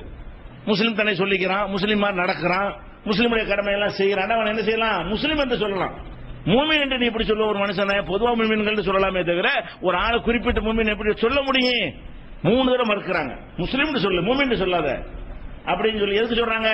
உண்மையில ஒரு மூமினா இருக்கலாம், இதே நீ சொல்ற மூமின் ஈமான் அல்லாஹ்வுக்கு தானே தெரியும் உள்ளத்துல உள்ளது. அப்படி மார்க்கத்தில் பிரித்து வைத்திருக்கிற காட்சியை பார்க்கணும். இது அபூதாவுதுல 4683, அகமதுல 1522, இந்த மாதிரி இப்ப நிறைய இடங்கள்ல என்ன இருக்குது இருக்கிற காட்சியை பார்க்கணும். அப்ப அதனால இப்ப என்ன செய்யறோம்னா, நம்ம ஃபர்ஸ்ட் சிகருங்கிறது இருக்குல்ல, அது ஒரு அமல செயலா, சிகருன்ற ஒரு செயலா, நம்பிக்கையா, நம்பிக்கை. அப்ப சிகரு என்பது நம்பிக்கை சார்ந்த விஷயமா இருக்கிறதுனால அதை நம்பலாமா நம்ப கூடாதா, நம்புனா என்னென்ன பாதிப்பு ஏற்படும், அப்படி ஒண்ணு இருக்குதா இல்லையா, இருக்குது என்று நம்பினால் என்ன விளைவு ஏற்படும், இல்லை என்று நம்பினால் என்ன விளைவு ஏற்படும், இதை நம்ம அறிந்து கொள்ள வேண்டும். இது ஃபர்ஸ்ட் மனசுல பதிய வைத்துக் கொள்ள வேண்டிய முக்கியமான விஷயம். அடுத்ததாக இப்ப இந்த சிகரு சம்பந்த எடுத்துக்கொண்டீர்களே, ஆனால் முஸ்லிம்கள் மத்தியில பெரும்பாலான அதிகமான மார்க் அறிஞர்கள் சொல்றவங்கள என்ன செய்யறாங்க, சிகரு ஒண்ணு இருக்குது, அதை வைத்து என்ன வேண்டாலும் செய்யலாம், நல்லா இருக்கிறவன் கிறுக்கனாக்கிடலாம், பொண்டாட்டி பிள்ளைய பிரிச்சு போடலாம், கை காலை முடைக்கிடலாம், செத்தவனை கூட உசுராக்கலாம், உசுரா இருக்கணும், அப்படி சொல்றவங்க இருக்கிறாங்க. எக்ஸ்ட்ரீமா போய் செத்தவனை கூட உசுராக்க முடியும், உசுரா இருக்கிறவனை கூட சாவடிச்சிட முடியும், இந்த சிகரை கொண்டு என்ன வேண்டாலும் செஞ்சிடலாம், எதை வேண்டாலும் வீழ்த்தி விடலாம் என்கிற கருத்து தான் அதிகமான முஸ்லிம் அறிஞர்களுடைய கருத்தாக இருக்கிறது. நம்பர் எடுத்து பாத்தீங்கன்னா, லிஸ்ட் எடுத்து பாத்தீங்கன்னா, சிகருங்கிறது பயங்கரமான ஒரு பாரதூரமான விஷயம் என்பது போல இருப்பது போலவும், அப்படி ஒன்று செய்ய முடியும் என்பது போலவும் அதை கொண்டு எந்த ஒரு இதை வீழ்த்திவிட முடியும் என்பது போலவும் அவங்க நம்புகிறார்கள். அப்படி நம்புவதற்கு என்ன செய்வாங்கன்னு கேட்டா, குர்ஆனுடைய சில வசனங்களை கொண்டாந்து காட்டுவாங்க. நம்புறது சில வசனங்களை காட்டுவாங்க. அப்படி நம்புவதற்கு சில ஹதீஸ்களை கொண்டு வந்து காட்டுவாங்க. அப்ப குர்ஆன் இப்படி ஒரு ஆச்சா, இன்னொரு சாரார் இருக்கிறாங்க. சிகிருங்கிறது ஒரு ஏமாத்து வேலை தான். அதை கொண்டு ஒண்ணுமே செய்ய முடியாது. எந்த ஒரு பாதிப்பையும் கடுகளவு கூட யாருக்கு என்ன செய்ய முடியாது, செய்ய முடியாது. ஒரு தந்திரம் பண்ணலாம், ஒரு பொருளை இல்லாத பொருளை உருவாக்குற மாதிரி ஒரு தந்திரம் பண்ணலாமே தவிர அதை கொண்டு இல்லாத ஒன்றை உண்டாக்க இயல. சிகர் மூலமா இந்த மைக் இருக்குன்னு வைங்களேன், ஒரு தந்திரத்தை கத்துக்கொண்டு இங்க இருக்கிற மைக்கை காணாக்கிற முடியும். உங்க கண்ணை விட்டு எங்க இருக்கு, எங்க ஒளிச்சிடலாம் டக்குனு, உங்க கண்ணுக்கு தெரியாத விதத்தில் மறைச்சிட முடியுமே தவிர இதை இல்லாமல் ஆக்க முடியாது. இந்த இடத்துல ஒண்ணுமே இல்லாம இருக்கு, திடீர்னு ஒரு 3வது மைக் வைக்க முடியுமா? முடியாது. வைக்கிறதா என்ன செய்யுங்க, ஏற்கனவே செட்டிங் பண்ணி அது 3வது மைக் எங்க மறைச்சு வைக்கப்பட்டு டக்குனு வச்சிருது. உங்கள் கண்கள் காணாத நேரத்தில் அதை செஞ்சிடுறது. இதுதான், இது இப்படித்தான் செய்ய இயலும். வேற ஒரு இல்லாத உண்டாக்குறது, இருக்கிறத அழிக்கிறது, அது சிகரனும் கிடையாது. இப்படியான கருத்துடையவர்கள் குறைந்த எண்ணிக்கையில் இருக்கிறார்கள். இஸ்லாமிய அறிஞர்கள் கம்மியான அறிஞர்கள் என்ன சொல்றாங்கன்னு கேட்டா, சிகருங்கிறது சும்மா கற்பனை தான், பொய் தான், ஏமாத்திருக்க அதிசயம் சொல்றாங்களே தவிர அதை கொண்டு ஒண்ணுமே பண்ண இயலாதுன்னு சொல்றாங்க. இவங்களும் என்ன செய்யறாங்கன்னா குர்ஆனை தான் காட்டுறாங்க. சிகரு இருக்குன்னு சொல்றான் பாருங்க, அவன் என்ன செய்யறான், குர்ஆனுடைய சில வசனங்களை கொண்டாந்து போடுற பத்தியெல்லாம் அல்லாஹ்வே சொல்றான். சிகரை பத்தி ரசூலுல்லாஹ் பாருங்க, அவங்களே அப்படி சொல்றாங்கன்னு சொல்லி என்ன செய்யறது, குர்ஆனுடைய சில வசனங்களை சொல்வது, சில ஹதீஸ்களை சொல்வது, ரெண்டு சாராருமே. அது இருக்குது என்பவர்களும் என்ன செய்யறாங்க, குர்ஆன்ல இருக்கிறோம் நாங்க சிகரை நம்புறோங்கிறாங்க. இல்லைங்கிறவனு குர்ஆன்ல அப்படி சொல்ல விளங்காம சொல்ற, அதுக்கு எதிராக தான் குர்ஆன்ல இருக்குது என்று சொல்லி அவங்களும் மறுக்கிறாங்க. அப்ப ரெண்டு சாராருமே குர்ஆன்ல இருக்குது ஹதீஸ்ல இருக்குது என்று சொல்லிதான் இந்த கருத்து இஸ்லாத்துக்கு எதிராக போகணும்னு நினைச்சு அவங்க செய்யல. அவங்க ஒரு வசனத்தை பாக்குறாங்க, அந்த கருத்தை சொல்லுது அவங்களுக்கு படுகிறது அப்படின்னு நம்பிடுறாங்க. ஒரு ஹதீஸை பாக்குறாங்க, இதன் மூலம் இருக்கிற மாதிரி தானே தெரியுது, நம்ம நம்பிட்டு போயிருவோமே அப்படின்னு நம்பிக்கொண்டிருக்கிற காட்சியை பார்க்கிறோம். அப்ப இதுல என்ன, இந்த மாதிரி வரையில என்ன செய்யறது? சிகருக்குள்ள போறதுக்கு முன்னாடி குர்ஆன்லயே ஒரு 2 விதமாக ஒரு கருத்து கொள்ற மாதிரி வசனம் இருக்குன்னு வைங்க, அதை எப்படி புரிந்து கொள்வது? அல்ல குர்ஆன்ல ஒரு விதமாகவும் ஹதீஸ்ல வேற ஒரு விதமாகவும் இருக்குன்னு வைங்க, நேர்மாத்தமா இருக்குன்னு வைங்க, அதை எப்படி புரிந்து கொள்வது என்பதற்கு ஒரு பொதுவான ஒரு அடிப்படை இருக்கிறது. அந்த அடிப்படைக்கு உட்பட்டு தான் நம்ம என்ன செய்யணும், புரிந்து கொள்ள வேண்டும். இப்ப குர்ஆனை புரிந்து கொள்வது எப்படின்னு கேட்டா, இப்ப குர்ஆன்ங்கிறது அல்லாஹ்வுடைய வேதம். இதுல நம்ம யாருக்கா சந்தேகம் இருக்கா? சந்தேகம் இல்ல. அல்லாஹ் விவரமானவன், ஜீனியஸ், அதுல யாருக்கா சந்தேகம் இருக்கா? சந்தேகம் இல்ல. அல்லாஹ் பொய் சொல்ல மாட்டான், சந்தேகம் இருக்கா? அல்லாஹ்வுக்கு அறியாமை இல்ல, இதுல யாருக்கா சந்தேகம் இருக்கா? அப்ப அல்லாஹ்வுடைய மார்க்கம் இதை நம்புறோம். இந்த மார்க்கத்தை தந்தவன் யாரு? சூப்பர் பவரா இருக்கிற ஒருத்தன், சர்வ சக்தி உள்ள ஒருத்தன், அனைத்தையும் அறிந்திருக்கிற ஒருத்தன், மறதிக்கும் அறியாமைக்கும் அப்பாற்பட்ட ஒருத்தன். அந்த மாதிரியான ஒருவன் மூலமாக நமக்கு இந்த மார்க்கம் தரப்பட்டிருக்கிறது. அதே போல இந்த மார்க்கம் யார் வழியாக நமக்கு தரப்பட்டிருக்கு சொன்னா, இந்த உலகத்தில் படைப்புல ரொம்ப நம்பிக்கையாளர், எதிரிகளை நம்பிக்கையாளர் என்று பாராட்டிய ஒருவர் வழியாக நமக்கு இந்த மார்க்கம் தரப்பட்டிருக்கிறது. அப்ப இந்த அல்லாஹ்விடம் இருந்தும் ரசூல் வழியாகவும் இந்த மார்க்கம் கிடைத்திருந்தால் அதுல இருந்து 19வது கான்செப்ட் என்ன, இதுல முரண்பாடு இருக்கக்கூடாது, கிறுக்குத்தனம் இருக்காது. அப்படித்தான் இறைவன் அந்த செய்தியா இருந்தா இருக்க முடியும். அப்ப இது அல்லாஹ் சொன்னான் என்ற ஒரு பார்வையை வைத்துக் கொண்டு அதுக்கு ஏற்றவாறு தான் குர்ஆனை விளங்கணும். குர்ஆனை மேலோட்டமா என்ன செய்யக்கூடாது, ஒரு வசனத்தை வைத்துக் கொண்டு நம்மளா ஒரு வியாக்கியானம் கொடுத்துட்டு போயிடக்கூடாது. குர்ஆனுடைய ஒட்டுமொத்தமாக பார்க்க வேண்டும். அந்த ஒட்டுமொத்தமான சாராம்சத்தை வைத்துக் கொண்டு இந்த வசனத்தை இப்படி வழங்கலாமான்னு சிந்திக்கணும். ஒரு உதாரணம் எடுத்துக்கிறோமே, குர்ஆனுடைய ஒட்டுமொத்த கான்செப்ட் என்ன? ஏகத்துவம். எதுக்கு அல்லாஹ் தூதன் அனுப்புறான்? என்னைய வணங்குனதுக்கு அனுப்புறான். வேற எதுக்கு அனுப்புறான்? நான் தானே உன்னை படைச்சேன், என்னை விட்டு இருக்கிற கல்லை வணங்குறீங்க, மண்ணை வணங்குறீங்க, மரத்தை வணங்குறீங்க, படைச்ச என்னைய வணங்கடா, இதை சொல்வதற்கு தான் தூதர்கள் அல்லாஹ் அனுப்புறான். எல்லா தூதர்களும் உலகத்துக்கு சொன்ன கொள்கை என்ன? லா இலாஹ இல்லல்லாஹ் சொன்னாங்க. எல்லா வேதங்கள்லையும் அந்த அஸ்திவாரம் என்னன்னு கேட்டா இதுதான். அப்படி இப்படி இருக்கிற நேரத்தில் ஒரு சில பெரியார்கள், ஒரு சில நபிமார்கள், ஒரு சில மனிதர்கள் வாழ்க்கையில சில அற்புதங்கள் எல்லாம் நிகழ்த்தி காட்டியிருப்பான். இருப்பானா குர்ஆன்ல அதுவும் இருக்கத்தான் செய்யும். அல்லாஹ்வைத்தான் வணங்கணும், அல்லாஹ் மாதிரி யாரும் இல்லைங்கிறதும் இருக்கும். அதே நேரத்தில் பாத்தீங்கன்னா சில மனிதர்கள், இறை தூதர்களான மனிதர்களா இருக்கட்டும், இறை தூதர் அல்லாத சில நல்லடியார்களா இருக்கட்டும், அவங்க வழியாக சில அதிசயங்கள் அல்லாஹ் வந்து நிகழ்த்தி காட்டி இருப்பான். இதை பார்த்த உடனே உதாரணம் மரியம் அலைஹிஸ்ஸலாம் இருக்கிறாங்க. அவங்க வந்து சின்ன குழந்தையா இருக்கும்போது பள்ளிக்கு நேர்ச்சை செய்து விடப்பட்டாங்க. அவங்களுக்கு ஒரு அறைய பெண்கள் பள்ளியை பராமரிக்கலான்னு அந்த உம்மத்துல இருந்தது. அவங்க பள்ளியை பராமரிப்பதற்காக தங்கி இருக்கும் பொழுது ஜக்கரியா நபி தான் அவங்களை எடுத்து வளர்க்குறாங்க. அவங்க வந்து பார்க்குவாங்க, மரியமுடைய அறையில சாப்பாடு இருக்கும். யா மரியம் அண்ணா அலைக்கு ஹாதா, மரியமே இது உனக்கு எங்க இருந்து கிடைச்சது அப்படின்னு கேட்பாரு. அப்ப அவங்க என்ன செய்வாங்க, காலத்து ஹீமேன் எந்தில்லா, இது அல்லாவிடம் இருந்து கிடைத்தது அப்படின்னு அவங்க சொல்லுவாங்க. அப்பதான் ஜக்கரியா நபிக்கு என்ன ஆகும்னா ஒரு சிந்தனை வரும். இந்த அம்மாவுக்கு வந்து எந்த ஒரு சீசன்ல இல்லாத பழங்கள்லாம் அந்த அம்மாவுக்கு கிடைக்கிறது, வித்தியாசமான உணவுகள்லாம் இறைவன் புறத்திலிருந்து கிடைக்கிறது. அப்படிப்பட்ட இறைவன் வந்து தள்ளாத வயசுல எனக்கு பிள்ளை ஒரு நீண்ட காலம் ஒரு பிள்ளை இல்லை, பல முதிர்ந்த வயசு அடைஞ்சிட்டாரு, தள்ளாத வயசு அடைஞ்சிட்டாரு, இவர் குழந்தையே இல்லை. இவர் நினைச்சிட்டார் நமக்கு தான் வயசாகிச்சு, நம்ம என்ன அல்லாட்ட கேட்கறது, வயசான ஆளுக்கு எல்லாம் அப்படி பிள்ளை தருவான் உள் மனசுல அடி மனசுல இருந்திருக்கும் போல இருக்கு. அவர் கேட்கவே இல்லை. ஒரு கட்டத்தில் கேட்டிருப்பாரு போல இருக்கு, தளர்ந்து போன பிறகு எல்லா இடத்துல குழந்தையை பாக்கியம் வேணும்னு கேட்கல. அப்ப இந்த அம்மா மரியம் சொன்ன உடனே அவருக்கு என்ன செய்யுதுன்னா, மரியமுக்கு வந்து இந்த சீசன்ல இல்லாத கனிகளை எல்லாம் அவங்க அறையில இருக்கிறது, அவங்களுக்கு கிடைக்கிறது என்று சொன்னால் எனக்கே அல்ல தள்ளாத வயசுல குழந்தையை தரமாட்டான். ஹுனாலிக தஆ ஜக்கரியா ரப்பஹு, அப்போதுதான் ஜக்கரியா இறைவனிடத்தில் பிரார்த்தனை செய்தார். என்ன செஞ்சாரு, இறைவா என் எலும்புகள்லாம் தளர்ந்து போய்விட்டது, முடியெல்லாம் நரைத்து விட்டது, என் மனைவி வேற பிள்ளை பேர் இல்லாமல் இருக்கிறாள், கிழவியாக இருக்கிறாள், இருந்தால் நான் நம்பிக்கை இழக்க மாட்டேன், எனக்கு ஒரு பிள்ளையை கொடுன்னு கேட்கிறாரு. அல்லாஹ் ஒரு பிள்ளையை கொடுக்குறான்னு வைங்க, யஹ்யாங்கிற ஒரு பிள்ளையை அல்லாஹ் கொடுத்துட்டான். இப்ப இந்த சம்பவம் குர்ஆன்ல பார்த்துட்டு என்ன செய்யறது, பார்த்தீர்களா, மரியம் அலைஹிஸ்ஸலாம் அவர்களுக்கு ஒண்ணுமில்லாமல் உணவு கிடைத்தது, இது மாதிரி பெரியார்கள்ட்ட நீங்க கேட்டால் தருவார்கள் அப்படிங்கிறது. இது குர்ஆன்ல இருக்கிற விஷயம் தான் இது. இதை அவன் எப்படி புரிகிறான்னு பாருங்க. இது ஒரு அதிசயம். அல்லாஹ் வந்து அவங்களுக்கு செஞ்சு கொடுத்தான், மரியம் செய்யல. இதுக்கு மரியத்துக்கு எந்த சம்பந்தமும் இல்லை. அல்லாஹ் யார் மீதுக்காவது அருள் புரிய நினைத்தானே ஆனால் அவன் யாருக்காவது அதிசயமா கூட கொடுப்பான். இன்னைக்கு பட்டணம் விழுந்து நொறுங்கி போச்சு, சட்டினியா தான் ஆயிருக்கணும். இப்ப கொஞ்ச நேரத்துக்கு வந்து 2 பேரும் எடுத்தாங்க, நடந்து சிரிச்சிட்டு வர்றாங்க. அது ஒரு மூலம் இருந்து விழுந்து கூட சட்னியா போனவன் கை கால் உடைஞ்சவன ஒரு பக்கம் இருக்கிறான். அல்லாஹ் நாடினால் ஒரு ஆம்பளையும் பொம்பளையும் எடுக்கிறாங்க.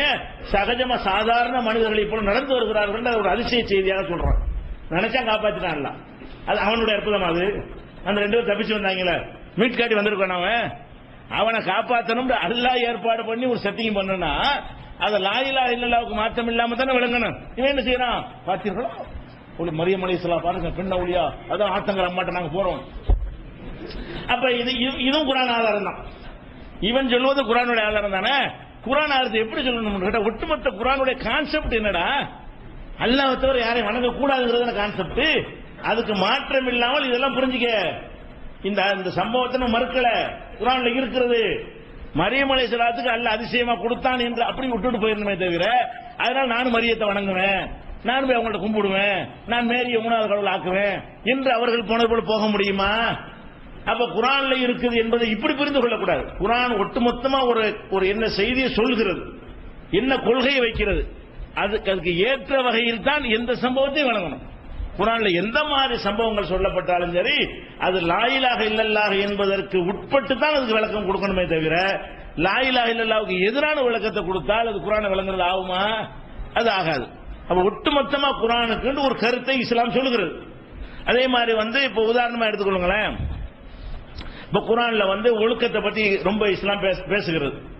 ஆணுடைய ஒழுக்கம், பெண்ணுடைய ஒழுக்கம், பார்வையை தாழ்த்தி கொள்ள வேண்டும், ஆடைகள் சம்பந்தமா இஸ்லாம் பேசுகிற அளவுக்கு யாருமே பேசல. இது இஸ்லாத்தினுடைய ஒழுக்கமான ஒரு செய்தின்னு வைங்களேன்.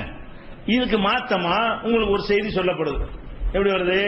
ரசூல் ஸல்லல்லாஹு அலைஹி வஸல்லம் அவர்கள் ஒரு அந்நிய சொந்தமோ பந்தமோ இல்லாம, மகரம் இல்லாம, மனைவி இல்லாம, அக்கா தங்கச்சி இல்லாம ஒரு அந்நிய பெண்ணோட போய் தனியா உட்கார்ந்து பேசிட்டு இருந்தாங்க.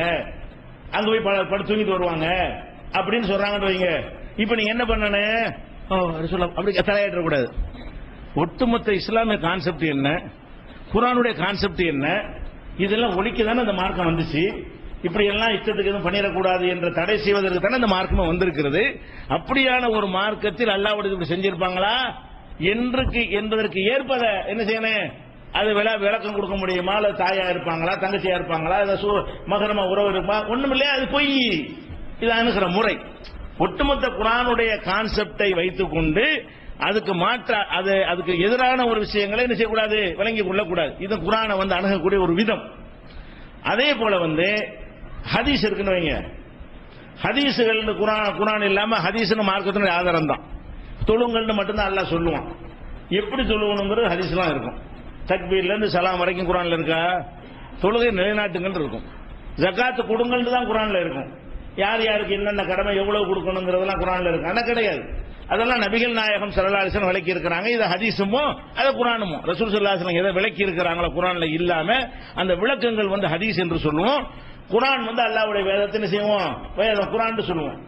அப்ப குர்ஆன் ஹதீஸ் ரெண்டுமே மார்க்க ஆதாரமா இருந்தாலும் ரெண்டு சமம் கிடையாது. நல்ல விளங்கணும். மற்ற எதையும் விட ஹதீஸ் உயர்ந்தது. ஆனா குர்ஆன் ஹதீஸ் சமமாண்டா சமம் கிடையாது. ஏன் சமம் கிடையாதுங்கிறோம்? அல்லாஹ் சொன்னதும் உண்மைதான், அல்லாஹ்வுடைய ரசூல் சொன்னதும் உண்மைதான். அந்த வகையில் ரெண்டு சமம் தான். ரசூல் ஸல்லல்லாஹு அலைஹி வஸல்லம் ஒரு செய்தியை சொன்னார்களே ஆனால் அது கண்டிப்பா பொய்யாக இருக்காது. அல்லாஹ் ஒரு செய்தியை சொன்னானே ஆனால் கண்டிப்பா அது பொய்யாக இருக்காது. அந்த வகையில் ரெண்டு உண்மைதான். எதுல வித்தியாசம் என்று சொன்னால், இப்ப ரசூல் ஸல்லல்லாஹு அலைஹி வஸல்லம் நம்ம காலத்துல வாழ்றாங்கன்னு வைங்க, நம்ம காலத்துல வாழ்றாங்க, அல்ல அவங்க காலத்துல நம்ம வாழ்றோம். அப்படி வாழும்போது குர்ஆன்ல இருந்து ஒரு வசனத்தை வச்சு ரசூல் ஸல்லல்லாஹு அலைஹி வஸல்லம் சொல்றாங்க உங்களுக்கு. அடுத்து அவங்களா ஒரு செய்தி உங்களுக்கு சொல்றாங்க. ரெண்டையுமே உங்க காதால கேட்கறீங்க. ரெண்டுமே வஹி தான். இதுல ஒன்னு வசந்தது ஒன்னு தாழ்ந்ததுன்னு கிடையாது. இரண்டுமே அல்லாஹ்வுடைய செய்தி தான். ரெண்டு சமமானதுதான். இதுல மாற்று கருத்து கிடையாது. அதே நேரத்தில் அவங்க வாழாத, அவங்க மரணித்து பல ஆண்டுகளுக்கு பிறகு நம்ம வாழ்ந்து கொண்டிருக்கிறோம். அவங்க சொன்ன செய்தி இருக்கு இல்லையா, அதை நம்ம கேட்கல. ஒருத்தர் வழியா ஒருத்தர், ஒருத்தர் வழியா ஒருத்தர், ஒருத்தர் வழியா ஒருத்தர் என்று செவி வழியாக பிறகு புத்தகமாக எழுதப்பட்டு அந்த புத்தகத்தை சிலர் படித்து அப்படி என்ன செய்து நமக்கு அந்த செய்திகள் கிடைக்கிறது. ஹதீஸுகள் ரசூல் ஸல்லல்லாஹு அலைஹி வஸல்லம் காலத்திற்கு பிறகு ஒருத்தர் வழியாக வருகிறது. இப்படி வரக்கூடிய நேரத்தில் இந்த ரெண்டும் நமக்கு சேர்ந்து இருக்குதுல, அதுல பெரிய டிஃபரண்ட் இருக்குது. இப்ப குர்ஆன் நமக்கு சேர்ந்து இருக்குல்ல, இது குர்ஆன் என்று சொன்ன அறிவிப்பாளர் யாரு? இந்த குர்ஆன் ஒரு வேதம் சொன்னாங்க இல்லையா, இந்த வேதத்தை ரசூல் ஸல்லல்லாஹு அலைஹி வஸல்லம் காலத்துல ஒரே ஒரு ஆள் இதுதான் குர்ஆன் என்று சொன்னாரா, ஒட்டுமொத்த மக்களும் சொன்னார்களா? ஒட்டுமொத்த மக்களும் சொன்னார்கள். கவர்மெண்டே சொன்னுச்சு. ரசூல் ஸல்லல்லாஹு அலைஹி வஸல்லத்துக்கு பிறகு அமைந்த ஒரு அரசாங்கம், அபூபக்கர் சித்திக் தலைமையில் அமைந்த ஒரு அரசாங்கம் ரசூலுல்லாஹ்வுடைய அந்த குர்ஆனுடைய பிரதிகள் எல்லாம் தொகுத்து இதுதான் ரசூல் ஸல்லல்லாஹு அலைஹி வஸல்லம் நமக்கு தந்தது, இதுதான் அல்லாஹ்விடமிருந்து வந்தது என்று ஒட்டுமொத்த உம்மத்தும் முடிவு செய்து இதுதான் வேதம் என்று சொன்னார்கள். அனைவரும் இதை அறிவிக்கிறாங்க. இதனுடைய அறிவிப்பாளர் யார்? குர்ஆனுடைய அறிவிப்பாளர் எல்லா சஹாபாக்களும். இது குர்ஆன் என்று அறிவித்தவர் யாருன்னா அபூபக்கர் அறிவித்தார், உமர் அறிவித்தார், உஸ்மான் அறிவித்தார், நமக்கு பெயர் தெரியாத ஆயிரக்கணக்கான சஹாபாக்கள் அறிவித்தார்கள். இதுதான் குர்ஆன் என்று அறிவித்தார்கள். அடுத்து இவங்க இறந்து போயிட்டாங்க, அடுத்த தலைமுறை வருது. இவங்க அடுத்த தலைமுறைக்கு அறிவிச்சாங்கல்ல, அதுல பாதி பேர் வேற குர்ஆனையும் இன்னொரு பாதி பேர் வேற குர்ஆனையும் அறிவிச்சாங்க. அடுத்த தலைமுறை இதுதான் குர்ஆன் சொன்னிச்சு. இப்ப நம்ம சமுதாயத்தில் எத்தனை 72 கூட்டம் பிரிஞ்சு கிடக்கிறோம். நமக்கு முந்தி இருந்தாங்கல்ல, அவங்க நம்ம குர்ஆனை தந்தாங்க. 72 கூட்டம் ஆனதுனால 72 குர்ஆன் வந்துச்சா? வரவே இல்லை. அவன் சாபியா இருந்தாலும் அவன் இதுதான் குர்ஆனுங்கிறான், ஹனபின்னா அவன் இதுதான் குர்ஆனுங்கிறான், மாலிக்கிங்கிற அவன் இதுதான் குர்ஆனுங்கிறான், தப்லீக் ஜமாத்துக்காரர் இதுதான் குர்ஆனுங்கிறான், ஜமாத் இஸ்லாமியர் அவனுக்கு இதுதான் குர்ஆன். அப்ப இந்த குர்ஆன் இதுதான் குர்ஆன் என்று சொல்லி இதைத்தான் ரசூல் ஸல்லல்லாஹு அலைஹி வஸல்லம் குர்ஆன் என்று சொன்னார்கள் என்பதை சஹாபாக்கள் அத்தனை பேரும் சொல்லி, அதை அடுத்த தலைமுறையில் உள்ள அத்தனை பேரும் சொல்லி, அதை கேட்ட அடுத்த தலைமுறை அப்படியே சொல்லி, இப்படியே 14 நூற்றாண்டுகளாக சமுதாயமாக அறிவிக்கப்பட்டு இது சேர்ந்திருக்கிறது. அப்ப இதைத்தான் குர்ஆன் என்று ரசூல் ஸல்லல்லாஹு அலைஹி வஸல்லம் சொன்னார்கள் என்பதற்கு ஒரு சாட்சியோ 2 சாட்சியோ கிடையாது. ஒட்டுமொத்த சமுதாயம் இதுக்கு என்ன செய்கிறது? சாட்சி சொல்கிறது. இது குர்ஆன். இப்ப ஹதீஸ் இருக்குல்ல, அப்ப ரசூல் ஸல்லல்லாஹு மூத்தா பண்ண பிறகு ரசூலுல்லாஹ்வுடைய ஹதீஸ் எல்லாம் திரட்டி வைத்துக் கொண்டு அனைவருமா சேர்ந்து இதுதான் ஹதீஸ் அறிவிச்சாங்களா? இல்ல. ஹதீஸ்களை திரட்டவும் இல்லை, அதுக்கு எந்த முயற்சி செய்யவும் இல்லை, அதை தூக்குறதுக்கான எந்த வேலையும் அல்லாஹ்வுடைய ரசூலும் செய்யல. அபூபக்கர் உமர் யாருடைய ஆட்சி காலத்திலும் 4 கலீஃபாக்களுடைய ஆட்சி காலத்திலையும் இந்த குர்ஆனை தான் தொகுப்பதற்கு பாடுபட்டு நம்மகிட்ட கொண்டாந்து சேர்த்தார்களே தவிர ஹதீஸ்களை என்ன செய்யல, அதை ஒரு புஸ்தகமாக்கி தந்த ஒரு குழப்பம் இருந்திருக்காது. அவங்க காலத்திலேயே குர்ஆனை கொடுத்த மாதிரி ரசூலுல்லாஹ் எல்லாரும் வா நீங்க கேட்டதெல்லாம் சொல்லுன்னு உட்கார வச்சு 50 பேர்கிட்ட கேட்டு எழுதி அவ்வளவு பேர் இதா ஹதீஸ் சொல்லி இருந்தார்களே. ஆனால் அப்படியே தலைமுறையா சேர்ந்திருக்குமே. ஆனால் ஹதீஸ்லயும் டவுட் வராது. 100% ரசூலுல்லாஹ் சொன்னதான்னு வந்துடும். இது எப்படி வருகிறது தெரியுமா? ரசூலுல்லாஹ் அப்படி கையை உயர்த்தினார்கள் ஒரு ஹதீஸ் வருதுன்னா இது எத்தனை பேர் சொல்றாங்க? 2 பேர் தான் சொல்லுவாங்க. பல்லாயிரக்கணக்கான சஹாபாக்கள் தொழுது இருக்கிறாங்க, ரசூலுல்லாஹ் பின்னாடி பார்த்திருக்கிறாங்க, அவங்கள்ட்ட கேட்டு இருக்கிறாங்க. ஆனாலும் இந்த செய்தி எத்தனை பேர் வழியா தான் வரும்? ஒரு 2 பேர் சொல்லியிருப்பாரு. அந்த 2 பேர் அடுத்த தலைமுறையில் ஒரு 3 பேருக்கு சொல்லுவாரு. அந்த 3 பேர் அடுத்த ஒரு 4 பேருக்கு சொல்லுவாரு. இப்படியாக ஒருத்தர் 2 பேர், சிலது ஒருத்தர் மட்டும் சொல்லுவார். சில ஹதீஸ் எப்படி இருக்கு? அவ்வளவு மக்கள் வாழ்ந்த சபையில் நடந்த ஒரு சம்பவம் ஒருவர் சொல்வார், ஒரே ஒரு சஹாபி தான் சொல்லியிருப்பார், மற்ற யாரும் சொல்லி இருக்க மாட்டாங்க. அப்ப அந்த ஒருத்தர் வழியா தான் நமக்கு சேர்ந்திருக்கு. இப்படி யார் சொன்னா, உனக்கு யார் சொன்னா, உனக்கு யார் சொன்னான்னு கேட்டா எங்க போய் முடியும்? ஒரே ஒருவர் சொல்லுகிறார். அப்ப ஒட்டுமொத்த சமுதாயம் சொல்லுகிற ஒரு செய்தியும் ஒருவர் சொல்லுகிற செய்தியும் அது கரெக்டா இருக்குமா? அல்லாஹ்வுடைய ரசூல் சொல்ல கரெக்டா இருக்கும். இவர் ரசூலுல்லாஹ் சொன்னாங்கன்னு முன்ன சொல்லியிருந்தாருன்னா, ஒரு ஆள் சொல்றாரு, அனைவரும் சொன்னார்களே, ஆனால் அதை கரெக்டா சேர்ந்துரும். ஒருத்தர் சொல்லுங்க, அவர் பாதியை விட்டுட்டு சொல்லியிருப்பாரு. ரசூலுல்லாஹ் ஒன்னு சொல்ல அவர் ஒன்னு புரிஞ்சுட்டு சொல்லியிருப்பாரு. அவர் கரெக்டா சொல்ல அடுத்து கேட்டார்ல அவர் குழப்பிருப்பாரு. ரசூல் ஸல்லல்லாஹு அலைஹி வஸல்லம் கேட்ட சஹாபி சஹாபிக்கு அடுத்த ஆள்கிட்ட சொல்றான்னு வைங்க, அவர் பாதி விட்டு இருந்தாருன்னு வைங்க, இவர் ஒன்னு சொல்ல அவர் ஒன்னு வழங்கியிருந்தாருன்னு வைங்க, இப்படிலாம் வந்திருக்குமே. அதனால ஹதீஸ்கள் ஒரு ஆள் 2 ஆள் வழியா தான் கிடைக்கிற காரணத்தினால ஒரு 200க்கு பிறகுதான் புக்காக ஆக்கப்படுகிறது. ரசூலுல்லாஹ்வுடைய மரணத்திற்கு 200 ஆண்டுகளுக்கு பிறகுதான் புத்தகமாக ஆக்கப்படுகிறது. அது வரைக்கும் வாய் வழியா வந்த காரணத்தினால் இட்டுக்கட்டெல்லாம் செஞ்சாங்க. குர்ஆன்ல எவனாச்சும் இட்டுக்கட்டானா? இதுதான் குர்ஆன் என்ற எவனா சொன்னா பின்னி எடுக்கிறாங்க. குர்ஆன் அத்தனை பேர் கையில் இருக்கிறது, அல்ல அத்தனை பேர் மனசுலையும் இருக்கிறது. குர்ஆனை நிரூபிச்சு காட்டுறா, எங்க காப்பி எங்கன்னு கேட்பாங்க. அப்ப குர்ஆன் என்று சொல்லி எவனும் இட்டுக்கட்ட முடியல, ஆனா ஹதீஸ் என்று சொல்லி இட்டுக்கட்ட முடிந்தது. அவன் நம்பிக்கைக்கு தகுந்தவாறெல்லாம் அல்லாஹ்வுடைய ரசூல் பேரை பயன்படுத்தி பொய்யெல்லாம் சொன்னாங்க. அப்ப ஹதீஸ்கள் என்று சொல்வதை பொறுத்த வரைக்கும் அதுவும் ஆட்கள் நம்பிக்கையான ஆட்களாக இருந்தால் ஏத்துக்கிறது தான் வேணும். ஒரு ஆள் சொல்வதற்காக மறுத்தரக்கூடாது. சஹாபாக்கள் பொய் சொல்ல மாட்டார்கள். ஒரு வழியாக வந்ததை தான் தொழுதுகிட்டு இருக்கிறோம். நோம்பு ஒருத்தர் 2 பேர் சொன்னதை தான் நோம்பு சட்டத்தை எடுத்துருக்கிறோம். ஜக்காத்து சட்டத்தை அவ்வளவு பேர் நம்ம சொல்லி ஜக்காத் சட்டம் எடுக்கவில்லை. ஒரு சஹாபிய 2 சஹாபிய சொன்னதை எடுத்திருக்கிறோம். ஆனாலும் குர்ஆனுக்கு மாற்றமா வந்தா நேற்று என்னது, ஒருத்தர் 2 பேர் சொல்றாரு, ஒட்டுமொத்த சமுதாயம் இந்த குர்ஆன் இதுல சொன்னதுக்கு மாற்றமா ரசூலுல்லாஹ் சொன்னாங்கன்னு ஒருவர் சொல்வாரையானால் அப்ப அவர் ஏதோ கவனக்குறைவா இருந்திருக்காரு, புரியாம இருந்திருக்காரு, அல்ல தப்பா வழங்கியிருக்காரு, பாதியை விட்டுவிட்டாரு, கொண்டு வழங்கியிருக்காரு அப்படிங்கிற சொல்லி குர்ஆனுக்கு மாற்ற மாதிரி விட்டுறணும். இதான் மேட்ரு. சமம் இல்லையா? சமம் இல்லைங்கிறோம். ஹதீஸுடைய அறிவிப்பாளர்கள் ஒருவரோ 20 அதிகபட்சம் 10 பேர். குர்ஆனுடைய அறிவிப்பாளர்கள் ஒவ்வொரு தலைமுறையில் இன்றைக்கு 120 கோடி மக்கள் அறிவிக்கிறோம். இதான் குர்ஆன் சொல்லு. அடுத்த தலைமுறைக்கு அடுத்த தலைமுறை 200 கோடி பேர். அப்ப அவன் என்ன செய்வான்? அவன் அடுத்து 200 கோடி பேர் அறிவிப்பான். இதான் குர்ஆன் சொல்லு. அப்ப இந்த குர்ஆனை பொறுத்த வரைக்கும் சமுதாயமாக அறிவிக்கப்படுற காரணத்தினால இதைத்தான் ரசூல் ஸல்லல்லாஹு அலைஹி வஸல்லம் குர்ஆன் என்று சொன்னார்கள் என்பதில் நமக்கு யாருக்கும் சந்தேகமே இல்லை. ஹதீஸ்ல ரசூலுல்லாஹ் சொன்னால் சந்தேகம் இல்லை. சந்தேகம் எங்க வருதுன்னா சொன்னாங்களான்னு போய் வருது. நம்ம சந்தேகம் எதுல படுறோம்? ரசூலுல்லாஹ் சொன்னதில் சந்தேகப்படல. ரசூலுல்லாஹ் சொன்னதாக இவர் சொல்றாரு, இவர் கேட்டுதான் சொல்றாரா, குழப்பி சொல்றாரு, குர்ஆனுக்கு மாத்தமா இருக்குது, மறந்துட்டு சொல்றாரா, இஸ்லாமிய கான்செப்டுக்கு மாத்தமா இருக்குது அப்படின்னு சொல்லி குர்ஆனுக்கு எதிரா வறுமையானால் அப்ப நம்ம என்ன செய்யணும்? குர்ஆனுக்கு மாத்தமா இருந்தா ரசூலுல்லாஹ் சொல்லி இருக்க மாட்டாங்க. ஒரே ஒருவர் 2 பேரை சொன்னதுக்காக வேண்டி குர்ஆனை பொய்யாக்க முடியுமா? அந்த குர்ஆனை சொன்ன ரசூலுல்லாஹ் தானே. ரசூலுல்லாஹ்க்கு எதிராக நம்ம சொல்லல. இந்த குர்ஆனை அல்லாஹ்ட்ட இருந்து வாங்கி தந்தது யாரு? அல்லாஹ்வுடைய ரசூல் தான். அப்ப அல்லாஹ்வுடைய ரசூல் இந்த குர்ஆன் ஒரு அளவுகோலை கையில் தந்திருக்கிறார்கள். இதுக்கு மாற்றமாக ஒருவர் அறிவிக்கிறார் என்று சொன்னோமே, ஆனால் அப்ப நம்ம என்ன செய்யணும்? அதை தள்ளி விட்டுட்டு இதை எடுத்துக்கணும். இந்த ஒரு அடிப்படையை நீங்க விளங்கிக்கணும், புரிந்து கொள்வது சொல்றேன் கேளுங்களேன். ஒரு ஹதீஸ் இது புகார்ல இருக்கு. சிகருக்கு போறதுக்கு முன்னாடி இதெல்லாம் உங்களுக்கு பேசிக்க தேவை. குர்ஆன் ஹதீஸை எப்படி அணுகணும்னு தெரிஞ்சாதான் இந்த சிகர் சம்பந்தமா ஹதீஸ் வருது அப்படிலாம் சிலர் உங்கள்கிட்ட கேட்பாங்க. அவங்கள்ட்ட இதை நீங்க திருப்பி கேட்கணும். என்ன கேட்கணும்னா, புகாரியில 3359வது ஹதீஸ். இதுல என்ன இருக்குன்னு கேட்டா, நபிகள் நாயகம் ஸல்லல்லாஹு அலைஹி வஸல்லம் அவர்கள் பள்ளியை கொல்லும், பள்ளி இருக்குல்ல செவுத்துல ஒட்டிட்டு இருக்கும்ல, அந்த பள்ளியை கொல்லுமாறு கட்டளையிட்டார்கள். பள்ளியை கொல்ல சொல்லி கட்டளையிட்டார்கள். இது மட்டும் வந்ததா நம்பிட்டு போயிடலாம். இது எந்த ஒரு ஆயத்துக்கு மாற்றம் கிடையாது. பள்ளியை கொல்ல சொல்லி கட்டளையிட்டார்கள்னா கொண்டுட்டு போகலாம்ல, அது ரசூலுல்லாஹ்வுடைய கட்டளை. இது வரைக்கும் வந்திருந்தால் பிரச்சனை இல்லை. ஏன் கொல்ல சொன்னார்கள் தெரியுமா? அது பிறகு வருது. அதுல ஏன் கொல்ல சொன்னார்கள் என்றால், கான என்பு அலா இப்ராஹிம், இப்ராஹிம் அலைஹிஸ்ஸலாத்தை நெருப்பு ஒதுக்கி போட்டாங்க. அவர் காலத்தில் இருந்த ஆட்சியாளர்கள் அவர் ஏகத்துவ கொள்கை சொன்னதுக்காக வேண்டி அவரை நெருப்பு குண்டம் வளர்த்து அதில் ஒதுக்கி போட்டாங்க. போட்டு நெருப்பு வளர்க்கும் போது இந்த பள்ளி இருக்குல்ல, அந்த கல்ல எல்லா ஜீவன்களும் தண்ணியை கொண்டாந்து ஊற்றி அணைக்கப்படுச்சான்.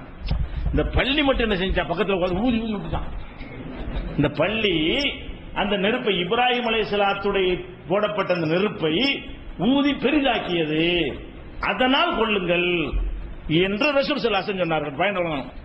ரசூல் ஸல்லல்லாஹு அலைஹி வஸல்லம் என்ன சொன்னார்களாம், பள்ளியை கொள்ளுங்க, இது மட்டும் என்ன கொண்டுட்டு போயிட்டு இருக்கலாம். நேற்று எதுக்கு கொள்ளணும் என்று கேட்டால், இப்ராஹிம் நபி நம்ம ஏகத்துவ இமாம், அவர் தான் அல்லாஹ்வுடைய கலீல், உற்ற நண்பர். அவரை எரிக்கிறதுக்கு தீயை மூட்டி இருக்கிறாங்க. அதை இது போய் ஊதி விட்டு செய்து பெருசாக்குது, ரொம்ப நல்லா எரியட்டுமே செஞ்சிச்சு. இதை பார்க்கும்போது நம்ம என்ன செய்யணும், இது ரசூலுல்லாஹ் சொன்னா தான் வருது. இதை ரசூலுல்லாஹ் சொன்னது மறுக்கல, ரசூலுல்லாஹ் சொல்லி இருக்க மாட்டார்கள் மறுக்கணும். ரசூலுல்லாஹ் சொன்னதை நம்ம ஏத்துக்கிறதுக்கு அர்த்தம் கிடையாது. நம்ம என்ன செய்யறோம், இப்படி ரசூலுல்லாஹ் சொல்லுவாங்களா? இதை குர்ஆனை தந்த ரசூல் ஸல்லல்லாஹு அலைஹி வஸல்லம் அவர்கள் குர்ஆன் வழியாக ஒரு சமுதாயத்தை முன்னெடுத்து சென்ற அல்லாஹ்வுடைய தூதர் இப்படி சொல்லுவாங்களா? எப்படி இது விளங்கணும் என்று கேட்டால், இப்ப பள்ளி இருக்குல்ல, அது பக்கத்தில் உள்ள ஒரு ஜீவனா? இல்ல. அதுக்கு இப்ராஹிம் நபியை தெரியுமா? அது தெரியாது. அது இவர் தான் இப்ராஹிம் நபி, இதுக்கு தான் இதை பண்றாங்க அப்படின்லாம் அதுக்கு விளங்குமா? அப்படியான எந்த ஜீவனுக்கும் எல்லாம் கொடுக்கல. ரெண்டு பேருக்கு தான் கொஸ்டின், ஜின்னுக்கும் மனுஷனுக்கு தான் கொஸ்டின். யாருக்கு தான்? பகுத்தறிவு கொடுக்கப்பட்டவர்களுக்கு தான் அல்லாஹ் கேள்வி கேட்பானே தவிர இவைகளுக்கு கிடையாது. இவைகள் அல்லாஹ்வுக்கு எதிராக போகாது, எல்லாமும் அல்லாஹ் கட்டுப்பட்டு நடக்கக்கூடியவை. பள்ளி எதுக்கு அல்லாஹ் படைச்சுக்கணும், அந்த வேலையை பார்த்துட்டே இருக்கும். அது தேடிக்கிட்டு இப்ராஹிம் போடப்பட்டது, இப்ராஹிம் நபி அறிஞ்சிருக்கு. என்ன விளங்குது? அதுக்கு தௌஹீதே தெரிஞ்சிருக்குது. இப்ராஹிம் நபி சொல்ற கொள்கை என்ன, அவர் எதிரியுடைய கொள்கை என்ன, இந்த கொள்கை தப்பு, அந்த கொள்கை சரின்னு ஈமான் குப்ரு இப்லீஸ் மாதிரி ஆக்குறாங்க. பள்ளிங்கிற ஒரு ஜீவன் அது ஒரு இப்லீஸுக்கு எப்படி ஷிர்க்குக்காக வேண்டிய பக்கபலமா நிப்பானோ, தீமையான காரியத்துக்கு பக்கபலமா நிப்பானோ, அது மாதிரி என்ன செய்யுது, சரியான வேலை செய்யறாங்க. நம்ம போய் நம்ம ஏதாவது ஹெல்ப் பண்ணுவோம் இப்படின்றெல்லாம் வரும் என்பது ஒட்டுமொத்த குர்ஆன் கான்செப்டுக்கு வருமா? ஒட்டுமொத்த குர்ஆனுடைய கான்செப்டுக்கு ஏற்ப இது இல்லை என்று சொன்னால் இது ஒண்ணு. சரி, அடுத்து அது பெரிய நெருப்பு போய் ஊதுறதுக்கு போக முடியுமா? எரிஞ்சு சட்னி ஆகிறது. கொஞ்சம் தூரம் போகும்போதே சுருண்டு விழுந்துரும். அதுகிட்ட போய் ஊதி விடுறதுக்கு மட்டும் கிட்ட நெருங்க முடியுமா? பிரம்மாண்டமான நெருப்பு குண்டத்தை வளர்த்திருக்கிறான். அதை வெகு தொலைவில் இருந்து வேண்டால் அந்த பள்ளி வெப்பத்தை தாங்க முடியாது. வெகு தொலைவில் இருந்தா கூட அந்த வெப்பமே அதை கரிச்சு என்ன செஞ்சிடும், செத்து சாகடிச்சிடும். அது கிட்ட ஊதிச்சு. இரண்டாவது, இதுவும் குர்ஆனுடைய கான்செப்டுக்கு ஒத்து வரமாட்டேங்குது. அடுத்து என்னன்னு கேட்டா, சரி அப்படி என்ன ஊதி, பள்ளி ஊதி என்ன எவ்வளவு நெருப்பு அதிகமாக்கிறோம்? பள்ளி அந்த வாயிலிருந்து வரக்கூடிய அந்த காற்று எந்த அளவுக்கு அது நெருப்பு அதிகமாக்கி பயங்கரமான பாதிப்பை ஏற்படுத்தணும், அதுவும் ஒரு லாஜிக்காக இல்லை. சரி, இன்னொரு இஸ்லாமிய அடிப்படை, இஸ்லாமிய ஃபண்டமெண்டல் என்ன இருக்குன்னு கேட்டா, ஒருவர் சுமையை ஒருவர் சுமக்க மாட்டார். அப்படி செஞ்சிருக்கணும். ஒரு பள்ளி செஞ்சா மற்ற பள்ளியை கொள்ளணும், அந்த பள்ளி கொள்ளு. எந்த பள்ளி அதை ஊதுனுச்சோ, ஏதோ ஒரு பள்ளி ஊதுனுச்சா இல்லையா? அல்ல, பள்ளிகள் அனைத்து பள்ளியும் திரண்டு போய் லட்சக்கணக்கா கோடிக்கணக்கான பள்ளிகள்லாம் போய் செஞ்சுச்சா? அப்படி செஞ்சா கூட இப்ப உள்ள பள்ளி என்ன செஞ்சு? அப்ப ஆதம் அலைஹிஸ்ஸலாம் செஞ்ச தப்புனால நாங்கெல்லாம் பாவியா பிறக்கிறோம், அதை மறுக்கிறோம். நம்ம ஆதம் தப்பு செஞ்சா நாங்க ஏன்டா பாவிங்கிறீங்க? ஆதம் தானடா பாவி, எங்களுக்கு என்னடா இருக்குன்னு கேட்கறமா இல்லையா? அப்ப கிறிஸ்தவ சமுதாயத்தில் உள்ளவர் என்ன செய்யறாங்க? எல்லார் பாவத்தையும் இயேசு சுமந்துகிட்டாருங்கிறாங்க. அதை குர்ஆன் மறுக்கிறது. வலா தஜிரு வாசிரத்துன் விஸ்ர உக்ரா, ஒருவர் சுமை ஒருவர் சுமக்க மாட்டாரு. அப்ப இது ஹதீஸ் தான், புகார்ல தான் இருக்குது. 3359 ஹதீஸ்ல இருக்குது. இதுல பள்ளியை கொள்ளுங்கன்னு மட்டும் வந்திருந்தா நம்ம ஏற்றுக்கொள்ளுது, எந்த ஒரு சங்கடமும் இல்ல. இப்ப எதனால பாக்குறோம்? ரசூலுல்லாஹ் சொன்னதா வருது. ஒரு சஹாபி தான் சொல்லியிருக்கிறார், ஒருத்தர் தான் சொல்றாரு. அவர்கிட்ட ஒருத்தர் கேட்டிருக்காரு, அவர்கிட்ட இன்னொருத்தர் கேட்டிருக்கிறாரு.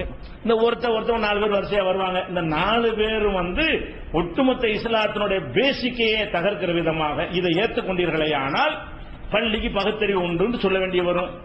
அப்ப ஒருவருடைய சுமையை ஒருவர் சுமக்கலான்னு கிறிஸ்தவர்கள் சொல்றாங்கல்ல, அது கூட கரெக்ட் ஆகும். அந்த பள்ளி தீயை மூட்டுமே ஆனால் இந்த பள்ளியை நான் கொள்ளுவேன். அந்த பள்ளி மூட்டினா உன் காலத்தில் உள்ள பள்ளி நீ கொள்ற, அந்த வாரிசு எப்படி கட்டுப்படுத்தேன்? இது உலகத்தில் ஏத்துக்கிற இஸ்லாமிய அடிப்படையை தகர்க்கக்கூடியதா இருக்கிறது. அப்ப நம்ம என்ன செய்யணும்? ஹதீஸ் வந்து செஞ்சிட கூடாது. ஹதீஸ் நம்பணும். எப்ப நம்பணும்? குர்ஆனோட எந்த ஒரு மோதலும் இல்லாத வகையில் இஸ்லாமிய ஒட்டுமொத்த கான்செப்ட் இருக்குல்ல, அந்த இஸ்லாமிய குர்ஆனுடைய கான்செப்ட் அதுக்கு எதிராக இல்லாத வகையில் இருக்குமே. ஆனால் ஒருத்தர் சொன்னாலும் ஏத்துக்கிட்டா வேணும். அப்ப வந்து இப்படி வரும்போது புகார்ல வந்து இருக்கிறது, அதனால பள்ளியை கொள்ளுங்க மட்டும் சொல்லி தொலைஞ்சிட்டு போய் இது என்ன மேட்ரு? இதை ஏற்றுக்கொண்டீர்களே, ஆனால் இதெல்லாம் ஏத்துக்கணுமா இல்லையா? ஒரு செய்தி ஏத்தா முழுசா ஏத்துக்கணும். இது போய் அப்படி செய்யும்னா பள்ளிக்கு அந்த மாதிரி ஜீவன்களுக்கு அல்லாஹ் கொடுத்திருக்கிறானா, பகத்திற்கு கொடுத்திருக்கிறானா? இப்படிலாம் அல்லாஹ்வுக்கு எதிராக வேலை செய்யுமா? எந்த ஜீவனாவது செய்யுமா? அப்படி செய்யாது. இதான் சிந்திக்கிற முறை, குர்ஆன் அணுகிற முறை, ஹதீஸ் அணுகிற முறை என்றால் இப்படி நம்ம என்ன செய்யணும்? சிந்திக்கணும். இன்னொன்னு பாருங்களேன், இதுவும் புகார்ல தான் இருக்கு. எதுக்கு எல்லாம் சொல்றேன்னு கேட்டா, சிகர் சம்பந்தமா சில ஹதீஸ் வருதுங்க. அது உன்னோட புகார்ல புகார்ல புகார்ல அப்படிங்கிறாங்க. புகார்ல வருதுப்பா, எத்தனை வசனத்துக்கு எதிராக வருதுன்னு நீ பாத்தியா? குர்ஆன்ல புகாரிங்க ஒரு ஆள் தானே, ஒரு மனிதர் தானே, அவர் இடம் போட்டு பாக்குறாரு. பெருமளவுக்கு அவர் முடிஞ்ச அளவுக்கு ஆராய்ச்சி பண்றாரு, திறமையான ஆள் தான். அறிவிப்பாளர்கள் இடம் போட்டு ஒரு நம்பிக்கையால இவர் நம்பிக்கையெல்லாம் சொல்லி போடுறாரு. ஆனாலும் ஒரு தப்பு வராத மனுஷனுக்கு அல்லாவா? மனிதன் தப்பு தானே. மனிதனை எவ்வளவு பெரிய மேதாவியா இருந்தாலும் அவர் தவறாக நல்லவனை கெட்டவன் நினைச்சிருப்பாரு, கெட்டவன் நல்லவன் நினைச்சிருப்பாரு. அப்படி ஏதோ நம்மள அறியாம ஒரு மிஸ்டேக் ஏற்பட்டிருக்கு. குர்ஆனுக்கு மாத்த விட்டுட்டு போயிட வேண்டியதானே? இது தவறான செய்தி புகார்ல இருந்தாலும் ஏதோ ஒரு தப்பா விளங்கி கொண்டு யாரோ உலக இருக்கிறாங்க. ரசூலுல்லாஹ் சொல்லல, அல்லாஹ்வுடைய தூதர் சொன்னதையும் மறுக்க கூடாது. அல்லாஹ்வுடைய தூதர் இதை சொல்லலன்னு மறுக்கணும். எப்படி மறுக்கணும்? ஹதீஸ மறுக்கல, இது ஹதீஸ் இல்லைன்னு மறுக்கணும். நம்ம ஹதீஸை மறுக்கவே கூட. ஹதீஸ் ரசூலுல்லாஹ் சொன்னது, நாம எதை மறுக்கிறோம்? ரசூலுல்லாஹ் சொல்லாத ஒன்று அவங்க சொல்லி என்று தப்பா சொல்லப்படுது. இந்த பள்ளி விஷயமாக சொன்னது ஹதீஸ் அல்ல, ரசூல் ஸல்லல்லாஹு அலைஹி வஸல்லம் பெயரால் சொல்லப்பட்ட ஒரு இட்டுக்கட்டாகவோ அல்லது கவனக்குறைவாக சொன்ன ஒரு பொய்யாகவோ ஒரு பிழையாகவோ தவறாகவோ இருக்கும். இப்படின்னு முடிவு எடுக்கணும்னு விளங்கிக்கணும். அதே மாதிரி வந்து நம்ம எல்லாருக்கும் தெரியும், அவ்வளவு ஹதீஸ்கள் இருக்குது. மேராஜுக்கு ரசூல் ஸல்லல்லாஹு அலைஹி வஸல்லம் போனாங்க. மேராஜுக்கு போய் தொழுகை எல்லாம் கடமை எல்லாம் வாங்கிட்டு வந்தா நமக்கு தெரியும். இதெல்லாம் ஏராளமான ஹதீஸ்கள் குர்ஆன் உள்பட எதுல என்ன சொல்லப்படுதுன்னு கேட்டா, நபியாக ஆகி 15 மாசத்துக்கு பிறகு எல்லாம் நடக்குது. ஒரு ஹதீஸ் வருது, ரசூல் ஸல்லல்லாஹு அலைஹி வஸல்லத்துக்கு வஹீலாம் வர்றதுக்கு முன்னாடி, வஹீ நபி அவருக்கு முன்னாடி மேராஜுக்கு அழைத்து சென்றார்கள் வருது. புகார்ல ஹதீஸ் எப்படி வருது? ரசூல் ஸல்லல்லாஹு அலைஹி வஸல்லம் கபல அன் யுஹா இலைஹி. பல ஹதீஸ்கள் புகார்ல கரெக்டா வருது.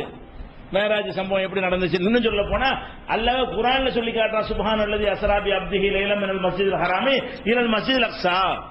மஸ்ஜிதுல் ஹராமில் இருந்து மஸ்ஜிதுல் அக்ஸா வரைக்கும் நான் அவரை அழைத்து சென்றேன் அல்லாஹ் சொல்லி காட்டுறான். அப்ப அது குர்ஆன்ல சொல்லப்படுற, குர்ஆனுக்கு அப்புறம் தான் இதெல்லாம் நடக்கிறது. குர்ஆன் அருளப்பட்டதுக்கு அப்புறம் தான் மேராஜ் நடக்கிறது. இக்ராலாம் வந்து ரசூலுல்லாஹ் ஆன பிறகு தூதரைத்தான் அல்லாஹ் கூட்டிட்டு போறான். தூதர் அவரை முந்தி கூட்டிட்டு போகல. அப்ப தொழுகை கடமையாக தேவையும் இல்லை. தூதரை அவளை இன்னும் பேசிக்கே இன்னும் வரலையே. இதுல ஹதீஸ்ல எப்படி வருதுன்னா, அனஸ் ரலியல்லாஹு சொல்றாங்க, ரசூல் ஸல்லல்லாஹு அலைஹி வஸல்லம் அவர்கள் காபத்துல்லாஹ்வுடைய மஸ்ஜித் இருக்கு இல்லையா, அந்த பள்ளிவாசல்ல இருந்து மூணு மலக்குகள் வந்து அவங்கள இதெல்லாம் வஹிய அவங்களுக்கு அருளப்படுவதற்கு முன்னாடி சென்று சும்மா உரிஜ பிஹில சமா வானுலகத்துக்கு அழைத்து சென்றார்கள். மேராஜுடைய சம்பவத்தில் வருகிறது. இதே மாதிரியான ஹதீஸ் புகார்ல வேற இடங்கள்ல எல்லாம் இப்படி வரல. எப்படி வருது? கரெக்டா வருது. நபியான பிறகுதான் கூட்டிட்டு போக முடியும். வஹியே வரல, அவங்களுக்கு அல்லாஹ்வும் தெரியாது, ஜிப்ரீலும் தெரியாது. அவங்க ஹிரா குகையில் இருக்கும்போது வந்து சொல்லும் போது கூட எனக்கு தெரியாதுன்னு தான் சொன்னாங்க. அப்ப அல்லாஹ் இக்ரான்னு சொல்லும் போது கூட நான் நபி ஆயிட்டேன்னு நம்பல, மனைவிட்ட போய் நான் பயந்துட்டேன்னு தான் சொல்றாங்க. பிறகு வந்து உறுதியான பிறகு என்ன செய்யறது, இறை தூதர் ஆயிட்டோம் அவங்களும் நம்புறாங்க. அதுக்கு பிறகுதான் அல்லாஹ் என்ன செய்யறான், இறை தூதர் அந்த அந்தஸ்தை கொடுத்து விட்டு அவங்களுக்கு முக்கியமான தொழுகையை கடமையாக்குவதற்காகவும் இன்னும் பல அல்லாஹ்வுடைய அந்த ஆட்சியுடைய அந்த வல்லமையை காட்டுவதற்காகவும் அல்லாஹ் அழைத்து செல்றான். இது வஹிய அருளப்படுவதற்கு முன்னாடி நடந்துச்சு என்று சொன்ன நம்ம ஏத்துக்க முடியுதா? ஆனா இருக்குது புகார்ல 3570 ஹதீஸ்ல என்ன இருக்குது? மேராஜ் நடந்தது நுபுவத்துக்கு முன்னாடி, 40 வயசுக்கு முன்னாடி, நபி அவருக்கு முன்னாடி. அப்படின்னா என்ன, சொர்க்கம் நரகம் தொழுகை எல்லாம் நபி அவருக்கு முன்னாடி. நபி அவளை இப்படி தொழுகை கடமையாக்கி இருக்கு. அப்படி பல வசனங்கள் சொல்லுதுல, அதுக்கு மாத்தமா வேற குர்ஆனுடைய கான்செப்டுக்கு மாத்தம், பேசிக்கு மாத்தம், பல ஹதீஸ்களுக்கு மாத்தம். இது வந்து நம்ம என்ன செய்யறோம், புகார்ல வந்து பார்ப்போம், ஒட்டுமொத்த தொகுத்து பார்க்கணும். மேராஜை பத்தி மொத்த செய்தி என்ன வருது, குர்ஆன்ல என்ன வருது, மற்ற ஹதீஸ்லாம் என்ன வருது, அதெல்லாம் பார்க்கும்போது எப்படி வஹீக்கு முன்னாடி இப்படி நடந்திருக்க முடியும், இப்படி சிந்திச்சு விளங்குறமா இல்லை. இதை சிந்திக்கிற முறை, குர்ஆனை இந்த மாதிரி சிந்திக்கணும் என்ற பேசிக் யார் உள்ளத்தில் இருக்கிறதோ அவர்களுக்கு தான் சிகர் சம்பந்தமா தெளிவு கிடைக்கும். சிகருக்கு நேர போனா உங்களுக்கு தெளிவு. என்ன முழுசா விளக்கணுங்கிறதுக்காக இதெல்லாம் சொல்லி காட்டுகிறோம். அதே மாதிரி வந்து இப்ப நவீன காலத்தில் வாழ்றோம். நமக்கு சோறு போடுறது விவசாயம் தான். விவசாயத்தை புகழாத ஒரு மதமும் கிடையாது, ஒரு சமுதாயமும் கிடையாது. அவனை வச்சு நம்ம சாப்பிட்டுட்டு இருக்கிறோம். விவசாயம் வந்து சாபத்துக்குரியது கிடையாது. இது அபு உமாமாங்கிற ஒரு சகாபி என்ன சொல்றாங்கன்னு கேட்டா, ஒரு வீட்டில் வந்து கலப்பை இருக்குல்ல, ஒரு கலப்பையையும் விவசாயத்திற்குரிய கருவியையும் பார்க்கிறார். அதை பார்த்துட்டு சொல்றாரு, இதை கொண்டாந்து வீட்டில் வச்சுக்கிறீங்க, எந்த வீட்டில் விவசாய கருவிகள் இருக்கிறதோ அந்த வீட்டுக்கு அல்லாஹ் இழிவை தராமல் விடமாட்டான் என்று அல்லாஹ்வுடைய தூதர் சொன்னார்கள் அப்படிங்கிறார். இவர் யார் சொல்றா? அபு உமாமா சொல்றா. ஒரு வீட்டில் கலப்பையை பார்க்கிறாரு, விவசாய பொருளை பார்க்கிறாரு, என்னமோ பயங்கரமான ஒரு ஆபாசமான ஒன்றை பார்த்தது போல கோவப்பட்டு, என்ன வச்சிருக்கிறீங்க, இந்த கலப்பையெல்லாம் வீட்டில் இருக்கலாமா, இந்த மாதிரி பொருளை வச்சா இழிவு தான் வரும், கேவலம் வரும், அல்லாஹ் இழிவுபடுத்தி நாசமாக்கிடுவான் என்று நபிகள் நாயகம் ஸல்லல்லாஹு அலைஹி வஸல்லம் சொன்னார்கள் என்று அவர் மறுக்கிறார். இது புகாரியில 2321 ஹதீஸா இருக்குது. குர்ஆன் எடுத்து பார்த்தீங்கன்னா அவ்வளவு சொல்றான்ல, விவசாயத்தை சிந்தித்தீர்களா, நீங்கள் அதற்கு நீர் பாய்ச்சுகிறீர்களா, நாம் பாய்ச்சுகிறோமா, நீங்கள் முளைக்க செய்கிறீர்கள், நாம் முளைக்க செய்கிறோமா, மாதுளையை முளை வச்சு மலையை இறக்குறோம், அது வந்து கட்டாந்தரை காய்ந்த நிலத்தில் படுகிறது, அது உறிஞ்சி வைத்துக் கொள்கிறது, திரும்ப முளைக்கிறது, ஒண்ணுக்கு 10 தருகிறது சொல்லி ஒட்டுமொத்தமா அல்லாஹ் இருக்கிறான் பேசிக் விவசாயத்தான் அல்லாஹ் வைக்கிறான். இறைவன் இருக்கிறான் என்பதற்கு அல்லாஹ் வைக்கிற பெரிய ஆதாரம் என்னன்னு கேட்டா, மலை இறக்கி விவசாயம் பண்றத ஆதாரமா காட்டணும். அப்ப சஹாபாக்கள் விவசாயமா இருந்திருக்கிறாங்க, ரசூல் ஸல்லல்லாஹு அலைஹி வஸல்லம் அந்த விவசாயத்துக்கு போய் பார்த்திருக்கிறாங்க. அப்ப அந்த மாதிரி எல்லாம் ஒரு விவசாயம் என்பது இல்லைன்னா சரி, விவசாயம் கெட்டது எல்லாம் விட்டுட செத்துட்டு தொலையும் எல்லாரும். விவசாயமே வேணும், இந்த காலத்துல வேற என்ன தொலைஞ்சிட்டு போயிடலாம். அந்த காலத்துல விவசாயத்தை விட்டா முடிஞ்சு மூத்த அவ்வளவு முடிஞ்சு வச்சு, விவசாயத்தினால் கிடைக்கிற அந்த உணவை தவிர வேற ஒன்றும் கிடைக்காது. அப்ப அந்த மாதிரியான ஒன்றை அல்லாஹ்வுடைய தூதர் சொன்னாங்கன்னு வருது. கலப்பை வச்சுக்கிறாரு, விவசாய டிராக்டர் வச்சுக்கிறாரு, எல்லாம் அதெல்லாம் அடங்கிடும். விவசாய பொருள் என்ன வந்துடுறேன், டிராக்டர் லாரி என்னென்ன இருக்குதோ, ஏறு கலப்பை எதுவும் வச்சுக்கிற கூடாது, அந்த தொழில் ஈடுபடக்கூடாது என்று புகாரில சொல்லப்பட்டிருக்கிறது. ஆனா ரசூலுல்லாஹ்வுடைய ஒட்டுமொத்த வாழ்க்கையில் சொல்லப்பட்டிருக்கிறது. அவங்க விவசாயத்தை பார்த்திருக்கிறாங்க, போயிருக்கிறாங்க, விவசாயத்தை கற்றுக் கொடுத்திருக்கிறாங்க, ஏன் இப்படிலாம் விவசாயம் பண்ணி கேட்டிருக்கிறாங்க. இன்னும் சொல்ல விவசாயத்துக்கு ஜகாத்தே இருக்குது மார்க்கத்தில். விவசாயத்துக்கு என்ன இருக்கு, ஆத்து ஹக்கஹு யௌம ஹசாதிஹி, அறுவடை நாளில் அந்த ஜக்காத்தை கொடுத்து விடுங்க, அறுவடைக்கு ஜக்காத் இருக்கிறது. தானியங்களுக்கு ஜக்காத்தை பத்தி மார்க்கத்தில் மழை பெய்யுது, விவசாயம் விளைந்தால் அதுக்கு எவ்வளவு ஜக்காத்து, மழை பெய்யாம மானாவாரியா விளைஞ்சு அதுக்கு எவ்வளவு ஜக்காத்து என்றெல்லாம் ஹதீஸ்கள்ல இவ்வளவு தெளிவா இருக்கும் போது விவசாயம் பண்ணான்னு சொல்லியிருப்பாங்களா, விவசாய கருவி வச்சா இழிவுன்னு சொல்லியிருப்பாங்களா? ஆனா சொன்னாங்கன்னு இருக்குது. இதை பத்தி நீங்க என்ன முடிவு வரணும்? ரசூலுல்லாஹ் சொன்னதை நீங்க மறுத்துடக்கூடாது. ரசூலுல்லாஹ் இது சொல்லலப்பா, ஏன் குர்ஆன்ல இருக்கு, குர்ஆனை சொல்ல வந்தவர் குர்ஆனுக்கு விளக்கமா வந்தவர் மாத்தமா சொல்லுவாரு? குர்ஆனை வாங்கி தந்து விட்டு குர்ஆனுக்கு விளக்கம் சொல்ல வந்தவர், அதுக்கு அனுப்பப்பட்டவர். குர்ஆனுக்கு விளக்கம் சொல்ல வந்த தூதர் வந்து குர்ஆனுக்கு எதிராக சொல்லுவாங்களா? அப்ப இது யாரோ ஏதோ கோளாறு பண்ணிருக்காங்க, இடையில யாரும் நுழைஞ்ச சஹாபி பேரை பயன்படுத்தினானா, ஏதாவது முனாபிக்கு செஞ்ச வேலையா, அல்ல விளங்காம செஞ்சு தொலைஞ்சதா என்ன நமக்கு தெரியல. ஆனா ஒரு விஷயத்துக்கு உறுதியா வரணும், அவங்க என்ன செஞ்சாங்க நமக்கு அவசியம் கிடையாது. அல்லாஹ்வுடைய தூதர் இப்படி சொல்ல மாட்டார்கள். அல்லாஹ்வுடைய தூதர் பெரிய ஜீனியஸ், அவ்வளவு பெரிய அறிவாளி, அவ்வளவு விவரமான ஒரு ஆளு, சுயமாவும் அறிவாளி. அவங்க படிக்காத ஆளா இருக்கலாம், அப்படி சாதாரண பேச்சுக்கள் எல்லாம் அறிவு மிளிரும். சமூக பிரச்சனை எல்லாம் பேசியவர்கள், தொடாத பிரச்சனை கிடையாது. அந்த மாதிரியா பேசின ஒரு அல்லாஹ்வுடைய தூதர் இது அரசாங்கம் நடத்த இயலுமா? ஒரு அரச அதிபராக இருந்தாங்க, விவசாயத்தை ஊற்றி முடித்தா கவர்மெண்ட் நடத்த இயலுமா? அப்படி இல்லாம அல்லாஹ்வுடைய பேசியிருப்பாங்களா? இப்படி விரிச்சுக்கிட்டே நீங்க போனீங்கன்னு சொன்னா இது தவறுங்கிறதுக்கு நான் 10 சொன்னா நீங்க 100 கண்டுபிடிப்பீங்க. இது அல்லாஹ்வுடைய தூதர் சொல்லி இருக்க மாட்டார்கள் என்பதற்கு நான் கோடிட்டு காட்டினால் அது மட்டும் இல்ல, நீங்க எப்படி சிந்திச்சு இப்படி ரசூலுல்லாஹ் சொல்லியிருப்பாங்களான்னு யோசிச்சுட்டே இருங்க. இது சொல்லி இருக்க வாய்ப்பே இல்லை. அப்ப இது ஹதீஸ் இல்லை என்று மறுக்கிறோம், ஹதீஸை மறுக்கவில்லை. நல்லா வழங்கணும், நம்ம எதை மறுக்கல? இது ஹதீஸ் கிடையாது, இது ரசூலுல்லாஹ் சொன்னது கிடையாது. ரசூலுல்லாஹ் சொன்னதாக ஒருவர் சொல்லுகிறார், ஒருவரிடமிருந்து இன்னொருவர் சொல்லுகிறார், அவ்வளவுதானே தவிர இதை நாங்கள் எல்லா ஹதீஸையும் சொல்லக்கூடாது. இது குர்ஆனுக்கு மாத்தமா இருக்கனால ஹதீஸை மறுத்து கூட இருக்காங்க, கொண்ட தொழுக முடியாது, ஒன்றும் செய்ய முடியாது. ஹதீஸுகள்ல 95-99% கரெக்டா தான் இருக்கும், அறிவிப்பாளர் கரெக்டா இருந்தாலும் ஹதீஸும் கரெக்டா இருக்கும். ஆனால் 1-2 ஹதீஸுகள் இந்த மாதிரி வரும்போது நம்ம என்ன முடிவு பண்ணணும்? சரி, இது ஏதோ ஒரு குழப்பம் பண்ணியிருக்காங்க, நம்ம குர்ஆனுக்கு மாத்தமா இருக்கு, இது இல்ல ரசூலுல்லாஹ் சொல்லலன்னு ஒதுக்கணும். ரசூலுல்லாஹ் சொல்லல இதான் ஈமான். ஈமான்டா என்னது? ரசூலுல்லாஹ் இதையும் சொன்னாங்கன்னு சொன்னீங்கன்னா அப்ப குர்ஆனை மறுக்கிறது ரசூலுல்லாஹ் சொன்னாங்கன்னு ஆயிடும். இது ரசூலுல்லாஹ் சொன்னாங்கன்னு பள்ளி விஷயத்தை ரசூலுல்லாஹ் சொன்னாங்கன்னு ஒத்துக்கொண்டீர்களே, ஆனால் உங்க ஈமான்ல என்ன வருது? இது அல்லாஹ்வுடைய வேதம் இல்லைன்னு வந்திருக்கு. வேதத்தை எல்லாம் நம்ப சொல்றான், நீ என்ன செய்வீங்க? வேதத்தை நம்ப தேவையில்லை, வேதத்துக்கு மாத்தமா உள்ளதையும் நம்பு. அதனால ஈமான் பாதிக்கிறது. இப்ப ஈமான் பாதிக்க கூடாது என்றால் ரெண்டுல ஒரு முடிவுக்கு வா. வேதத்தை நம்புறியா, இதை நம்புறியா? பள்ளியை நம்புறியா? வஹிக்கு முன்னாடி அல்லாஹ் மேராஜ் கூட்டு போயிட்டான் நம்புறியா? வஹி வந்த பிறகுதான் மேராஜ் நம்புறியா? ரெண்டுல ஒண்ணா நம்ப முடியும். முரண்பட்ட ரெண்டையும் நம்ப முடியாது. அது மாதிரி தான் இந்த விவசாய கருவி. இது மாதிரி இன்னும் சில அடிப்படையான விஷயங்கள் இருக்கு. தொடரா 10 நாளும் கேட்டா முழு தெளிவு கிடைக்கும். விடாமல் என்ன சொன்னீங்க, மொத்தமா சிந்தித்து பார்த்தீர்களே ஆனால் இந்த சிகருக்கான தெளிவான விளக்கத்தை அறிந்து கொள்வீர்கள். இன்ஷா அல்லாஹ் இதன் தொடர்ச்சியை அடுத்தடுத்த நாட்கள் பார்க்கலாம். அஸ்ஸலாமு அலைக்கும். அல்லாஹ்